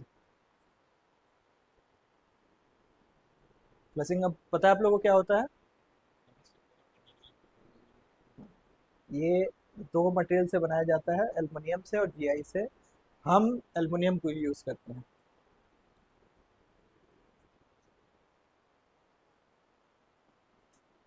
एक ये भी सेफ होता है जिसमें आप फ्लोर से रेज करते हैं, क्लाइंट कहता है मुझे साइड्स में भी आप कुछ वेंटिलेशन का प्रोविज़न दो या लाइट्स के लिए दो। इस टाइप का भी स्केलेट हमें करने में कोई प्रॉब्लम नहीं है। ये एक इशू आ रहा है। हम्म। अच्छा हाँ, एक इम्पॉर्टेंट चीज़ और बता देता हूँ, उसके बाद आप क्वेश्चन कीजिएगा। कभी ऐसी सिचुएशन होती है जैसे यहाँ पे वो एक गलती की गई है, इस टाइप की कभी कोई स्काईलाइट आती है या नॉर्मल भी स्काईलाइट जो टोवल के ऊपर होती है, उसमें आप क्लाइंट से ये डिस्कस करेंगे। अभी ये आप देख रहे हैं इसकी जो पोजीशन है ये एज से अंदर है, ये देख रहे हैं। आप हमेशा ये कोशिश कीजिए, समझाइए कि सर ये जो मेटल लगा हुआ है ना बेस फ्रेम, उसको आप आउटर सरफेस के साथ फ्लश कीजिए, ठीक है। जैसे ही आप इसको यहाँ पे ले आएंगे ना, आप फर्दर आपको लीकेज के चांसेस रिड्यूस हो जाएंगे सडनली। फिर कोई क्वेश्चन पूछे कि भाई यहाँ लगाऊंगा तो ये फट नहीं जाएगा, ये मैं कैसे करूँगा एंकर, बोले कि अगर ढंग का कोई करने वाला हो तो नहीं पूछेगा, बट कोई पूछ सकता है। उस केस में आपको क्या सजेस्ट करना है कि सर आपकी जो एंकरिंग होगी वो सेंटर में ही होगी, आपको एंकर लेके नहीं आना है, आपको जो ट्यूब है उसको लेके आना है। एंकर को आप रिसेस कीजिए, ये हमारा बेस सिल हो गया। आपका जो बेस प्लेट होगा ये रहेगा, और जो ट्यूब होगा वो ये रहेगा। मतलब थोड़ा गंदा हो गया। आपको एंकर की पोजीशन यही मिलेगा। ट्यूब आपका एच पे आ गया। अब इसके ऊपर आप लगाइए, इसको प्रॉपर सील कीजिए, आपको कभी पानी नहीं जा सकता है। ग्लास डाउन है, फ्लैशिंग ऊपर है, इसके अलावा जो नहीं, ये तो वर्कमैनशिप की प्रॉब्लम है ना। ये वर्कमैन, ये तो इसमें भी है। क्या क्या दोबारा समझाना? अभी इस ग्लास डाउन है, इसके ऊपर जो हमने फ्लैशिंग लगाया वो एरिया में और ऊपर हो गया, और एडहेसिव लगाया तो लगभग 2 mm ग्लास डाउन है। तो अब क्या पानी वहां से आके यहाँ रुक रहा है, अब वही पानी लीकेज हो रहा है, वही पानी वहाँ पे, तो नहीं, पहली बात, इस शेप में उससे लीकेज की प्रॉब्लम नहीं आ सकती है। बट हाँ, अगर वो फ्लैट है तो 100% आएगा उसमें। तो ये वर्कमैनशिप पे भी हमें ध्यान देना है कि जो लेवल है फ्लशिंग का वो ग्लास से बेशक 1 mm डाउन हो जाए, ऊपर नहीं होना चाहिए। जो आप कह रहे हैं ना ऊपर वाला, नॉर्मल कंडीशन में आप जो मार्केट में आप कई लोग देखते होंगे कि इसके ऊपर कैप लगा देते हैं, कवर कैप वाला भी सिस्टम करते हैं, जैसे हमारा कर्टन वॉल होता है ना, वो भी करते हैं। उससे नहीं होता प्रॉब्लम। प्रॉब्लम इस शेप में आपको पानी के स्टैगिंग की प्रॉब्लम से पानी नहीं जा सकता। वो पानी जाने का जंक्शन यही है। अभी एक अभी उस साइड से कुछ जा रहा था जो आज वहाँ पे इस साइड से ना, हाँ, तो वो वही है कि ये प्रॉब्लम पत्थर वाली है। पत्थर वाला है। क्या है कि अगर ये पत्थर लेवल में नहीं है तो वहाँ पानी अगर खड़ा हो गया, पानी तो यार मतलब एक पॉइंट से भी जा सकता है ना, क्योंकि कोई कोई लीकेज नहीं है। वो रिसाव भी इतना कम है कि शायद एक लाइन दिखती है उसी में वो बोलते हैं लीकेज हो गई। तो वो वही प्रॉब्लम है। कि पानी का क्या है कि वो जगह बनाती है अपनी। वो जरूरी नहीं है कि जिस पॉइंट से आर गिर रहा है वहीं से पानी जा रहा है, हो सकता है वहां से जाकर को अंदर अंदर ट्रेवल करके वहां से जाए। तो फ्लो किसके में है किसके या फिर टेंशन है, आप आपके घर में हुआ था ऐसा इशू? मेरे बाथरूम आगे है, पीछे की तरफ था, मैंने पूरा तोड़वा दिया, मिला ही नहीं ऊपर से, मैंने पूरा तोड़ा गया तब बेडरूम में पानी आ रहा था, बाथरूम बाथरूम दूसरे साइड है। सीलर ही था, ये वन ठीक केस होंगे, बट ये भी बात नहीं है। एल्यूलेम हमने जब लीकेज हो रही थी पूरे में देखा था, सारे में खोल दिया, तो फिर थोड़ी दूर जाके टाइल दिखते नहीं, उसका खा के फिर चुन्नी ऐसे डाला था। टाइल टाइल चारों लोग वहां लगे रहे पूरे दिन, जाके जब वो टाइल खा के दिखी तब देखा मुक्का से ऐसे करके तो उसमें डाला, वो वहां से पानी किसका लेके संगीत जैसा कोई होगा। ठीक है। और कोई क्वेश्चन है इसमें? और क्या सर एक वो सेरेमिक का भी रूल सब बता दें सर अगर ओपनिंग में टेपर अगर हो तो हम आगे स्काईलाइट क्यों नहीं लगा सकते? ओपनिंग में टेपर मतलब? अगर लेंथ सर एक साइड से बस हमारा 3000 का है और आप आगे से 3050 का है। ठीक है, उसका रीजन ये है। तुमने विवेक जैन की स्काईलाइट की फोटोज वगैरह भेजी नहीं? अच्छा, उससे पहले एक और क्वेश्चन था। हाँ, स्लोप का भी आप लोग बता देता हूँ कि जैसे नॉन वॉकेबल के केस में टोवल पे आता है तो कई बार क्या होता है, स्पैन ज़्यादा होता है, तो आपसे क्वेश्चन पूछा जाता है इसमें स्लोप कितना रखना है। स्लोप भी रिक्वायर्ड होता है कि अगर डायरेक्ट रहा तो पानी जमा हो सकता है ग्लास के ऊपर, अगर प्रॉपर उसके डिफ्लेक्शन को चेक नहीं किया गया है तो स्लोप का जो रिकमेंडेशन है वो कैसे डिसाइड होता है, वो पता है आप लोग को? नहीं पता है। जैसे नॉर्मली स्काईलाइट के केस में जब हम कैलकुलेट करते हैं उसकी डिफ्लेक्शन को, तो 5 mm तक का 6 mm तक का डिफ्लेक्शन होता है, उससे ज़्यादा हम नहीं रिकमेंड करते हैं ग्लास के अंदर। तो 5 से 6 mm का वो हो गया, प्लस पर मीटर का जो कैलकुलेशन होता है कि अगर आपको स्लोप डिसाइड करना है, कि क्लाइंट को कंफर्म करता है कि आपको कितना स्लोप मेंटेन करना है। जैसे मान लीजिए आपकी 5 मीटर की स्काईलाइट हो गई, उसमें स्लोप कितना रहेगा, तो आइडली पर मीटर 10 mm का स्लोप रिकमेंडेड है ग्लास को में पानी को निकलने के लिए, 5 mm डिफ्लेक्शन का और 5 mm आपके पानी का। तो सेफर साइड में आप उसको 1.5 गुना कर लीजिए, अगर वहाँ पे पोजीशन है तो आप 2 गुना भी कर सकते हैं कि पर मीटर आप 20 mm भी कर सकते हैं, बट अगर आपने 10 mm भी किया तो भी वो गुड इनफ है आपको स्लोप मेंटेन करके पानी निकालने के लिए। पर मीटर 10 mm। ये भी क्लियर हो गया। अब आते हैं एक तरफ से बॉल आ रहा है ना, हम उसको पीछे से स्लोप दे देते हैं तो वो रेसिस नहीं हो रहा, तो उस कंडीशन में हमें पूरी पे स्लोप देना चाहिए या आपको स्काईलाइन 100% स्काईलाइट में, कि वो जो कंडीशन है उसमें क्या गलती हुई थी कि उन्होंने फ्लोरिंग पहले तैयार कर ली थी, फिर उसके बाद एमएस को उन्होंने टेपर करना और बेस को उठाना स्टार्ट किया। अगर ये कंडीशन बनती तो आपको ये उनको बता के चलना पड़ेगा कि भैया आपकी जो फ्लोरिंग है वो भी आप स्ट्रक्चर के अकॉर्डिंग ही स्लोप बनाएंगे उसके अंदर। आपका एमएस तो नीचे सीधा रह गया, अब आप क्या करेंगे, क्योंकि हमारा बेस स्ट्रक्चर जो है वो उसका मेन स्ट्रेंथ तो आता है नीचे जो एमएस का स्ट्रक्चर है उससे, अब वो तो रहेगा सीधा, अब आप अपने स्ट्रक्चर को उठा करके उसमें स्लोप बना रहे हैं। वो 100% आज आपने शुरू में चल दे, धीरे धीरे वो डेड लोड पे जब आएगा उसके ऊपर चलेगा वो फिर वही हो गया था, सोए किया था गलत, फिर सारा उखाड़ा गया। सबको नहीं पता, सबको समझ में आया वो करना, ये तो जो हो गया ये एक केस स्टडी है, वो अलग चीज है, तो पूरा समझाना पड़ेगा सबको। ठीक है।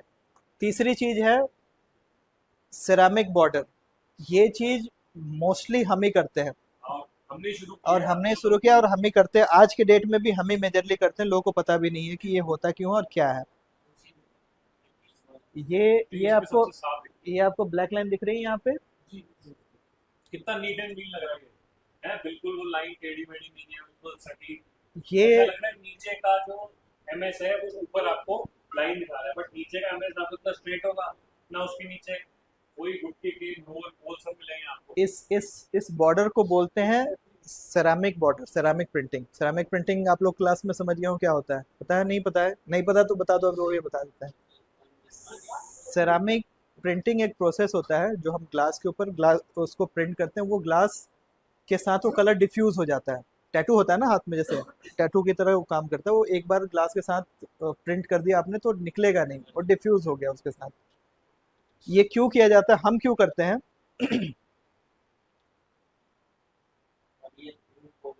ये जो आप देख रहे हैं ये होता है सिलिकॉन, स्ट्रक्चर सिलिकॉन बोलते हैं, बट सिलिकॉन ही है। सिलिकॉन एक तरीके से लिक्विड से थोड़ा सा हार्ड फॉर्म में होता है, बट होता वो लिक्विड को ही थोड़ा सा आप गाढ़ा कर लीजिए, उस तरीके से होता है इनिशियल स्टेज में जब उसको हम करते हैं। तो जब हम इसको ग्लास के साथ ग्लेज करते हैं तो आप उसको जब लगाएंगे तो स्ट्रेट नहीं हो सकता, क्योंकि वो लिक्विड फॉर्म में है, सॉलिड होने में उसको टाइम लगता है। तो उतने स्पेस में आप क्योंकि इसको प्रेशर के साथ करते हैं तो उसके अंदर जब ग्लास को आप ऊपर से देखें तो उसमें आपको लाइंस दिखेंगी, वो सीधी नहीं होती, अनइवन लाइंस दिखेंगी, क्योंकि उसको अपना शेप बनाने में टाइम लगता है। ठीक है, इसको नीट करने के लिए हम क्या करते हैं, अपने ग्लास के सरफेस पे एक प्रिंटिंग कर देते हैं यहाँ पे। इसका मेजर रोल ये है इस सिलिकॉन को नीट करने के लिए। बाद में कई लोगों ने ये भी करना चालू किया कि भाई ये एमएस ऊपर से आपका नहीं दिखा, वो भी है फैक्टर, बट मेजर रोल इसको ये था कि ये सिलिकॉन की जो लाइन से इसको नीट दिखाना, कि आपने नीचे सिलिकॉन अगर आपकी टेढ़ी मेढ़ी भी है तो आपको ऊपर से बिल्कुल क्रिस्प दिखेगा, ये स्ट्रेट लाइन में। देख रहे हैं? तुम्हें वो भेजा है सौरभ एक बार खोलने से यूट्यूब किया, एक कंपटीशन की स्काईलाइट दिखता है, ये दिख गया साइड, ठीक है, बिल्कुल European black clean straight line. एक बार सौरभ खोलना तो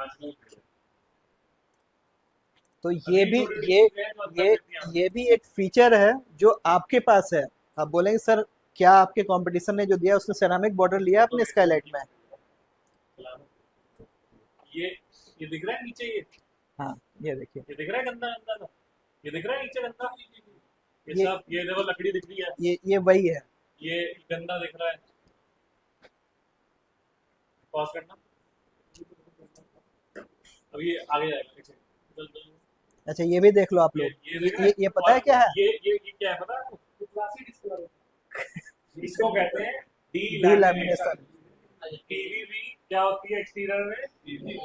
वाटर वाटर ये- ऑब्जर्व करते कोई तुम्हारा ऐसा भाई था जो रेगुलरली फेल हुआ और उसने क्लाइंट को लगा दिया पीवीबी ओपन एज में, और क्या हुआ उसका? खत्म हो गया ना ये क्लास, इसलिए पढ़ा रहा हूं। इससे हमारी बेइज्जती ना हो।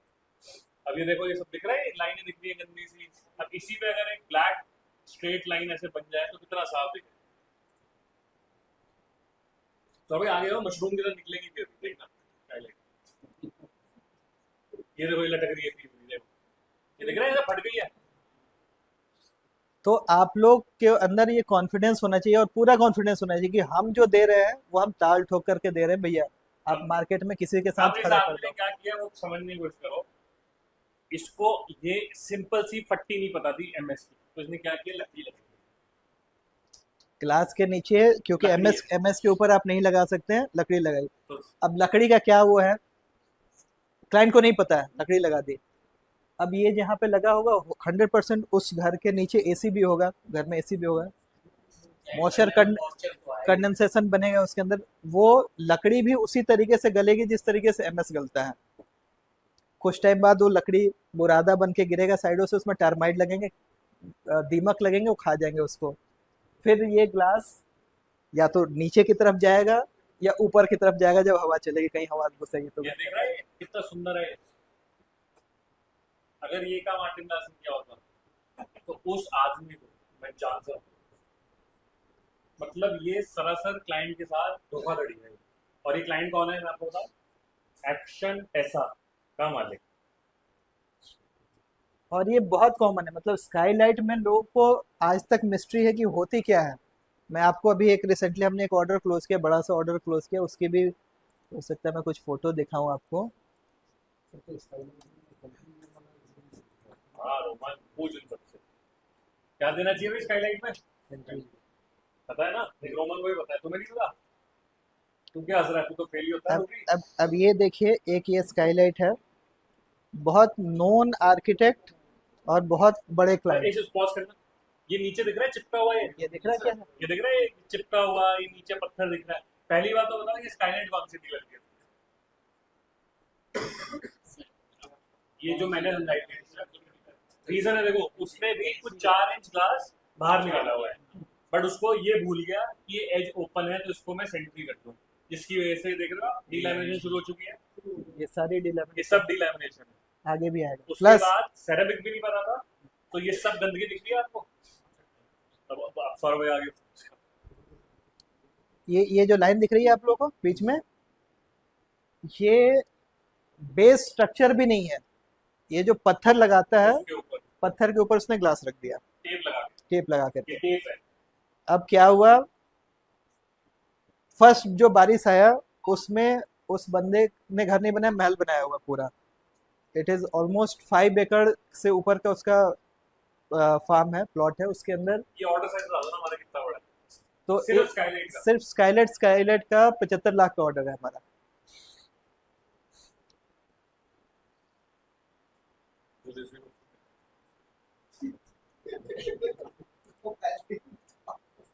ये देख रहे हैं, ये देख रहे हैं आप लोगों को, इसको बोलते हैं डीलैमिनेशन।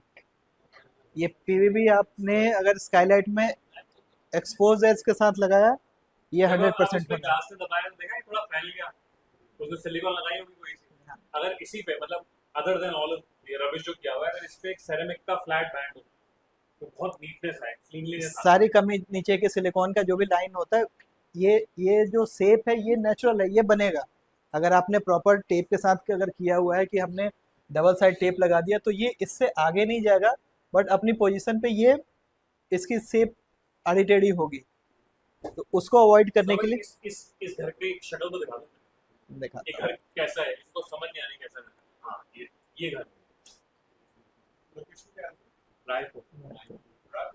इसका और भी दिखाता हूँ आपको। तुम खुद करेगा, देखो ये घर, ये घर नहीं है, ये उनका जिम है, क्लब। ये सौरभ भाई जहाँ खड़े हैं वो घर पे। ये यहाँ पे उनका स्विमिंग पूल है, ये सारा जिम है, ये घर है। और घर में भी 4 पार्ट है, मतलब एक ये घर है विद इन द घर, कनेक्टेड, एक ये है और एक ये है। मतलब आपको आइडिया लगा रहे हैं कि इस लेवल के घरों में भी इस लेवल का काम हो जाता है। इनका सर्वेंट क्वार्टर भी है इसके अंदर, इसमें समझ में आ गया। तो अगर इस क्लाइंट के पास बजट का कंस्ट्रेंट नहीं था तो चाहे टोवर थी भी तो भी इसको देना चाहिए था एल्यूमिनियम मदद इसका, क्योंकि वो फुल प्रूफ है। वैसे तो उसमें भी दिक्कत नहीं आती, बट एनीवेज ये देखो आप पूरा एक बार बैक, ये देख रहे हो ये हालत झरना बना हुआ है।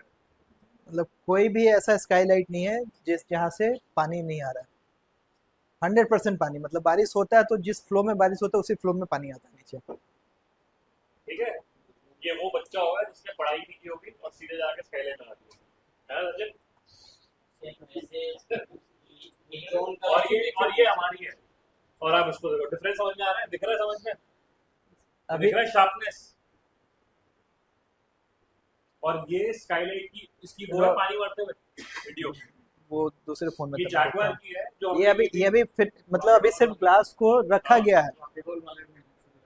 ये जैगवार वॉकेबल हमने की थी आई थिंक 2-2.5 साल पहले। और इसका जो साइज है ये 6 मीटर का, ये छोटा आपको दिख रहा होगा बट ये 20 फुट का साइज है ये। और ये अभी रॉ कंडीशन, अभी हमने ग्लास रखा हुआ, ये आपको दिख रहा है, ये सिल्वर वाले, ये है वो टॉप। तो ये 2 साल हो गए लगे हुए, आज तक एक वो नहीं कंप्लीट, और ये भी किसी और को लगा के उसकी हटा के हमने फिर किया। तो ये भी वही केस था। अभी सर ये इनकम्प्लीट है ना, अभी सिलिकॉन फिर वो हाई इंडस्ट्रियल केस क्लियर हुआ थोड़ा बहुत। स्काईलाइट पल्ले पड़ी, स्काईलाइट का स्ट्रक्चर, बेस स्ट्रक्चर, उसकी पोजीशन, ग्लास का सिलेक्शन, आपको सेरामिक बॉर्डर प्रिंटिंग। अच्छा ये FFL वाली स्काईलाइट है, तो ये जैगवार जी के जो ओनर है, जैगवार के मेहरा जी, उन्होंने बोला था मेरे यहाँ लोग आएंगे, डांस करेंगे, पार्टी करेंगे, तो इसकी स्पेसिफिकेशन क्या होनी चाहिए? इस चीज से गलत है। और डिटेल में वो सर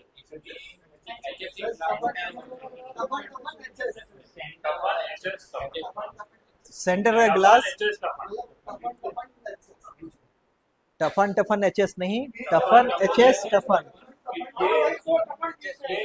वो क्यों मैं बोलूँ कि मुझे HS दे दो ऊपर?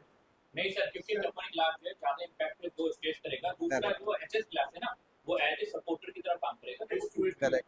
तो आपको जो इम्पैक्ट लोड है वो जो फर्स्ट इम्पैक्ट है वो आपको टफन में ज़्यादा मिलेगा HS से। और जो HS का रोल आ जाता है कि जब इन केस अगर वो फेल हो गया, पहला ग्लास अगर आपका टूट गया, तो वो आपको स्ट्रेंथ, क्योंकि बड़े बड़े पीसेस में आपको टूटेगा, तो आपको जो स्ट्रेंथ है वो कम नहीं होने देगा उसका।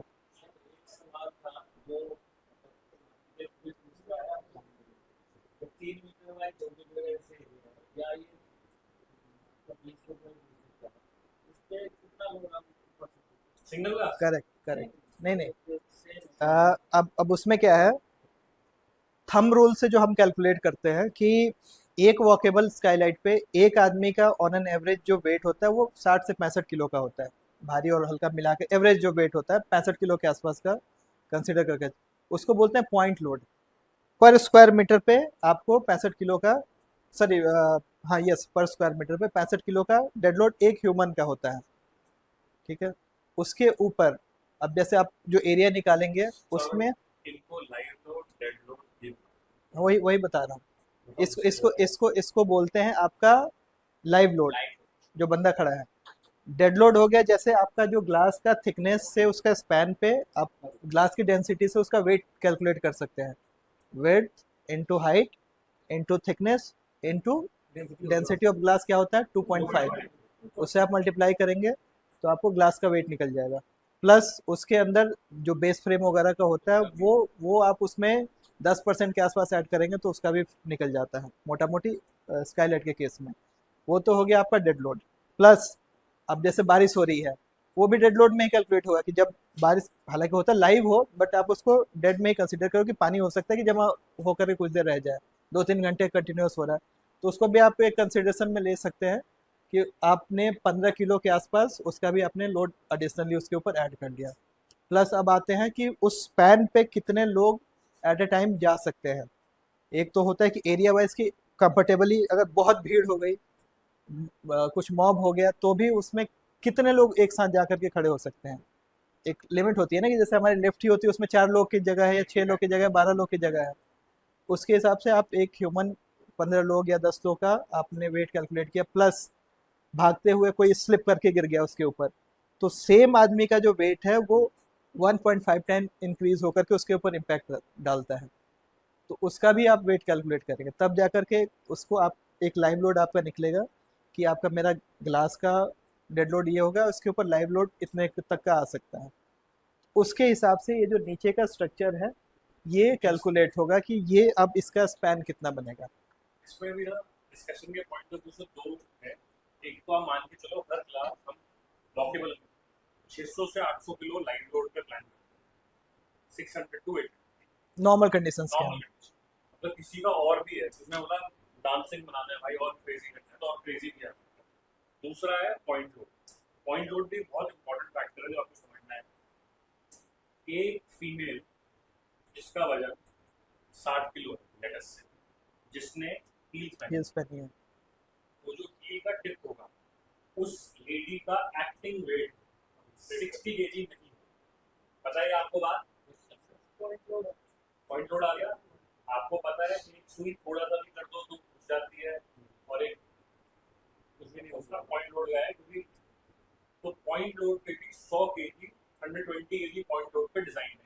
इसका मतलब ये नहीं है हर पॉइंट पे 120 केजी लेके कर दो, लाइव लोड 800 केजी लेके। समझ में आ रहा है डिफरेंस? इसमें सेफ्टी फैक्टर लेके चलते क्लास स्टाइलिंग लगाई है। हर चीज में फैक्टर ऑफ सेफ्टी होता है। कितना जैसे अपना आपको कोई मसला नहीं, फैक्टर ऑफ सेफ्टी किस लिए चाहिए? तो क्या उसको आउट कर रहा है जो हम लेवल बना रहे हैं उससे ऊपर जाएगा? पूछा था फैक्टर ऑफ सेफ्टी क्या क्या क्या जैसे किसी ट्रेन की बॉगी है उसमें 10 बंदों का आने जाने का है तो कम से कम इतना लेके चलते कि उसमें 15 बंदे आगे नहीं इसीलिए 1.5 लोड एज पर स्टैंडर्ड आई स्टैंडर्ड 1.5 टाइम होता है उसमें। 1.5 बट इसका ये मतलब नहीं है कि फैक्टर ऑफ सेफ्टी पे प्लान किया जाए। हाँ। इसीलिए उसका नाम फैक्टर ऑफ सेफ्टी है कि if everything goes wrong factor of safety takes care.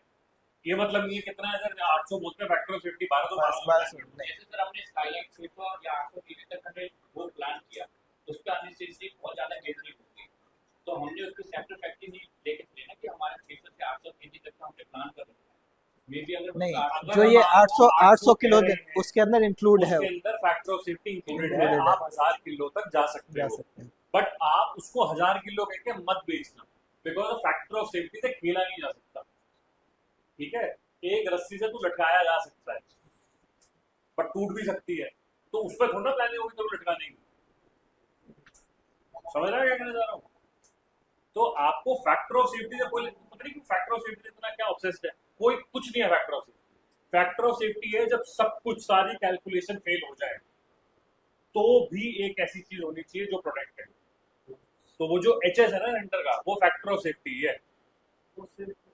जो वो है वर्स्ट केस सिनेरियो, तीनों ग्लास टूट गए, सब कुछ जीरो हो चुका है, तब फिर वो एफओएस की तरह काम करता है। प्लेन के अंदर ना एक फ्यूल होता है, इसको इमरजेंसी फ्यूल बोलते हैं, वो अब किसी तू को बोलेगा पता नहीं प्लेन होता है। को एक रिजर्व है तेरी गाड़ी का, तो तू रिजर्व प्लान करके चलता है कि भाई 50 किलोमीटर रिजर्व की चलती है, वैसे 200 चलती है, तो 250 की तो मेरी लिमिट है। आदमी 200 ही बोल के चलता है भाई।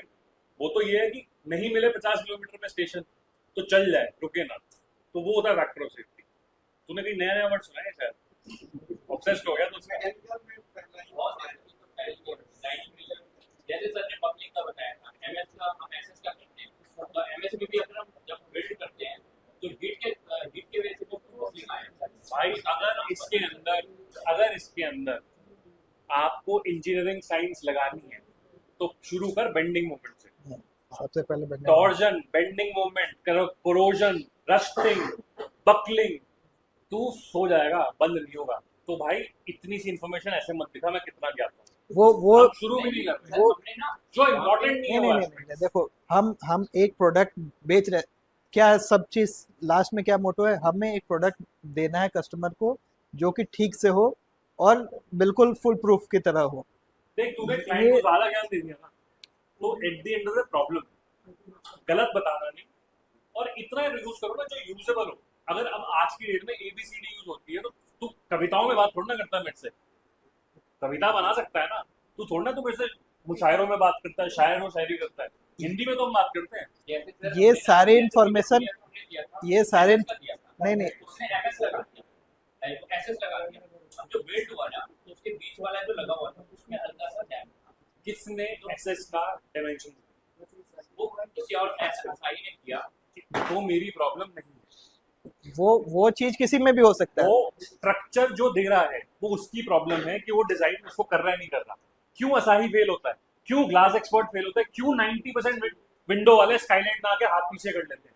अकल ही नहीं है, इतनी बैंडविड्थ नहीं है उसको कैलकुलेट करने की। ये सारी चीजें आप लोग को इसलिए बताई गई हैं कि इन केस आप लोग से नॉर्मल कंडीशन में ये क्वेश्चन आंसर नहीं होगा, लेकिन अगर किसी ने पूछता है, कंपटीशन ही पूछता है, कई बार होता है ना कि क्लाइंट दो लोगों को बिठा दिया कि उसने तो ये दिया, तो आपके पास आंसर होना चाहिए कि नहीं सर ये नहीं, ये होता है और इसका रीजन ये है इसलिए होता है, तो ये पता होना चाहिए, जरूरी है आपको।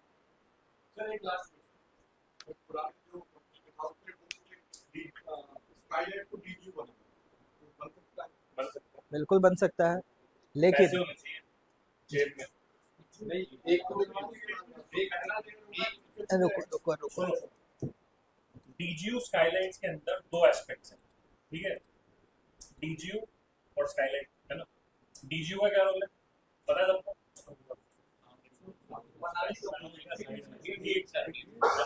हीट भी कौन सी, कंडक्शन, रेडिएशन ज्यादा कुछ नहीं कर रहा, 30% की फाइट वो जीतेगा आपसे, करेक्ट। यहाँ तक हम सेम पेज पे हैं, मॉड्यूल 1 और 3 पिलर्स। अब स्काईलाइट की दो एस्पेक्ट हैं, एक है जिस पे आप चल रहे हो, उसमें इतना होना चाहिए बच्चे ने बॉल गिरा दी, कब गिरा दिया, आप खड़े हो तो इम्पैक्ट से ब्रेक डाउन, करेक्ट। दूसरा है जो नीचे ग्लास लग रहा है, जिस पे सारा लोड आ रहा है, उस शीशे पे पूरा डेड लोड आ रहा है सारे शीशों का, करेक्ट। अगर वो टफंड है और वो टूट गया तो नीचे जो आदमी उसमें झरना बहेगा ग्लासेस का, वो भी लैमिनेट होना चाहिए। तो अगर तो नॉन वॉकेबल स्काईलाइट है तो ओके है, ऊपर भी लैमिनेट है, नीचे भी लैमिनेट, बट अगर वॉकेबल है तो कितनी स्पेसिफिकेशन जाए, कितने शीशे तक, ऊपर भी 3, नीचे दो, नीचे 2, और 2 भी इतने मोटे जाड़े लगाने पड़ेंगे जो वजन ले लें, डेड लोड ले लें, क्योंकि लाइव लोड डेड लोड सारा आ तो उस बेचारे नीचे वाले शीशे पे रहा है ना, तो समझ रहे हो आप। तो टेक्निकली अब आप लोग 3 पिलर सीखे हुए हो, 30% को कितना रोक लोगे? मैं कह रहा हूँ 30% को 50% रोक लो, 15% VLT रोक लेना यार, 70% में प्ले कर ला, ये देखो 70% में 10% में प्ले करके गेम हो गया तेरा। ये जो आपको स्ट्रक्चर दिख रहा है, ये देखना, ये छोटा सा, ये रेफरेंस के लिए है, ये पता है 2000 लीटर की टंकी है। अरे आदमी दिखेगा ना, ये रहा आदमी, देख ये रहे आदमी, कीड़े मकोड़े, ये रहे दिख रहे हैं आदमी, समझ में आ गया क्या स्केल है इसका? आपको पता है इसका स्केल क्या है? ये 300 स्क्वायर मीटर की स्काईलाइट है, 300 स्क्वायर मीटर। ये वॉर मेमोरियल है भगत सिंह जी का करतारपुर में। अब जो VLT वाला जो क्वेश्चन था, ये जो ग्लास आप देख रहे हो, this is high performance glass, क्योंकि नीचे पूरा मेमोरियल है यहाँ पे, और इनको पूरा जो व्यू था ऊपर से, इनको ग्लास में चाहिए था, तो ये पूरा स्ट्रक्चर बना और उन्होंने लैमिनेटेड DGU ग्लास यूज़ किया, लैमिनेटेड ऊपर, लैमिनेटेड नीचे DGU के साथ, और प्लस परफॉर्मेंस ग्लास, जिसमें अभी आप देख रहे हो इसके अंदर आप नहीं देख सकते क्योंकि इसकी जो VLT है वो कम है, क्योंकि उनको हीट को भी कंट्रोल करना है। तो इस टाइप का भी आप कॉन्सेप्ट दे सकते हो, बट ये जेब, उतनी बड़ी जेब होनी चाहिए। वैसे भी बट आई डिसएग्री, स्काईलाइट को DGU बनाने का कोई रोल नहीं, मतलब मैं टेक्निकली कोई सेंस नहीं है, बिकॉज अगर तो हीट ऊपर से आ रही है तो भाई सनलाइट से आ रही है, फिर तो मल्टीपल ऑप्शन में काट दें। और अगर कंडक्शन को रोकना है, कंडक्शन को DGU भी कितना रोकेगा, कन्वेक्शन आ ही जाएगा इवेंचुअली जो पार्ट में, और जिसपे सर के ऊपर डायरेक्टली हीट है तो उसमें कितनी जल्दी आएगा तुम भी समझ सकते हो। तो उसमें अगर आप ट्रिपल लैमिनेटेड कर रहे हो उसकी बजाय, तो जो 2 PVB की प्लास्टिक ले रहे हैं वैसे भी थर्मल ब्रेक की तरह काम करेगा। तो अगर triple Lammy with a high performance will perform better than double laminated DGU. अगर डिजिटल ले भी रहे हैं तो हमें ग्लास के ऊपर भी ले लेनी पड़ेगी, नीचे भी ले लेनी पड़ेगी, सपोर्ट भी ग्लास। अदरवाइज कोई सेंस नहीं बना, कॉस्ट डबल होगी। ये अंडे शेप की बिल्डिंग थी रिक्वायरमेंट, सो इट वाज अंडा शेप सबसे मुश्किल शेप होता है अचीव करने में आर्किटेक्चरली। ये दिख रहा है, तो जो शेप बना था डोम शेप, उसमें आप हेक्सागोनल ग्लास देख रहे थे, उस शेप को बनाने के लिए अब ये जो नीचे आप देख रहे हैं, ये स्क्वायर ट्यूब में नहीं बन सकता। बन सकता है बट फिर जो एजेस होंगे ग्लास के, वो सारे जगह वी शेप के एजेस होंगे, उसको फिर आपको फर्दर ट्रीट करना पड़ेगा। उसको अवॉइड करने के लिए यहाँ पे ये पाइप्स ट्यूब दिया गया है। ये देखो। ग्लास की ये प्रोजेक्ट जैसे बताया था कि राज रेवाल जी का प्रोजेक्ट था। राज रेवाल जिसको पता है, नहीं पता तो राज रेवाल आप लोगों ने सेलिब्रिटी आर्किटेक्ट। आप बचपन से लेकर आज तक प्रगति मैदान, जिस भी बड़ी बिल्डिंग में गए हो भारत सरकार, सारी राज रेवाल जी ने बनाई। प्रगति मैदान तो सबने देखी होगी, पुरानी वाली। पुरानी वाली अब तो टूट के नया बन गया। पुरानी वो लाल कलर की जो बिल्डिंग थी, याद है?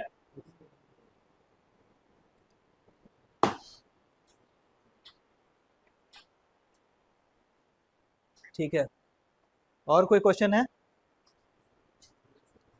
क्लियर है? पहली बार तो जिंदगी में स्काईलाइट समझा होगा क्या होती है स्काईलाइट।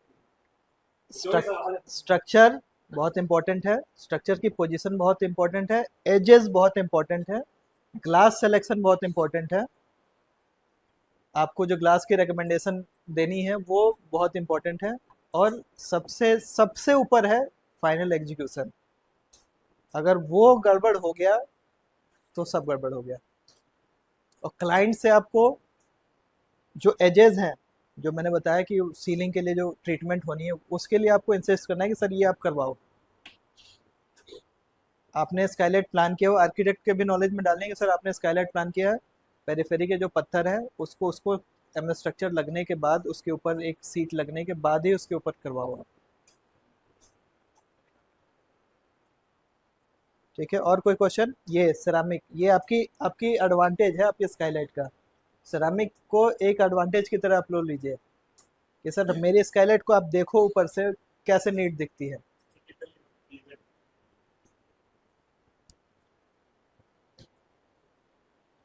ठीक है, ठीक है जी। सर मेरा एक क्वेश्चन था, जो लेंथ और विड्थ जो है अगर टेपर हो तो उसमें हम कितनी स्काईलाइट लगा सकते हैं?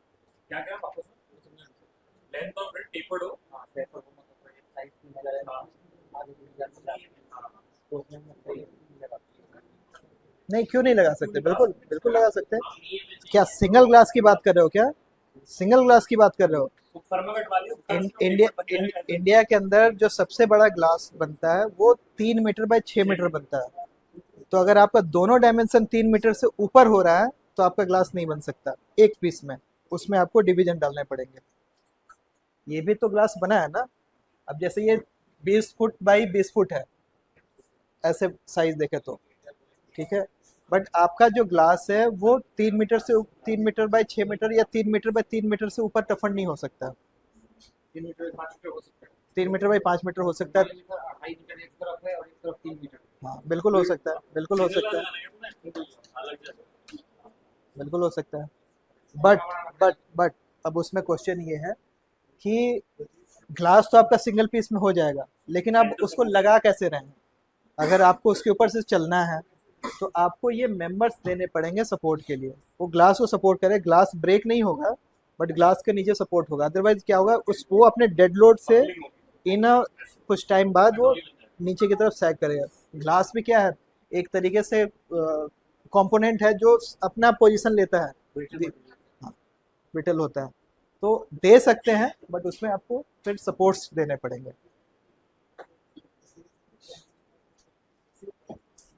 और कोई क्वेश्चन है किसी का? साइड पे जो सूरज जी सामने से वो बोले कि इसका टेपर है, आपको या तो फरमा बनवाना होगा, नहीं तो आपको बिल्कुल ठीक बोला है, बिल्कुल।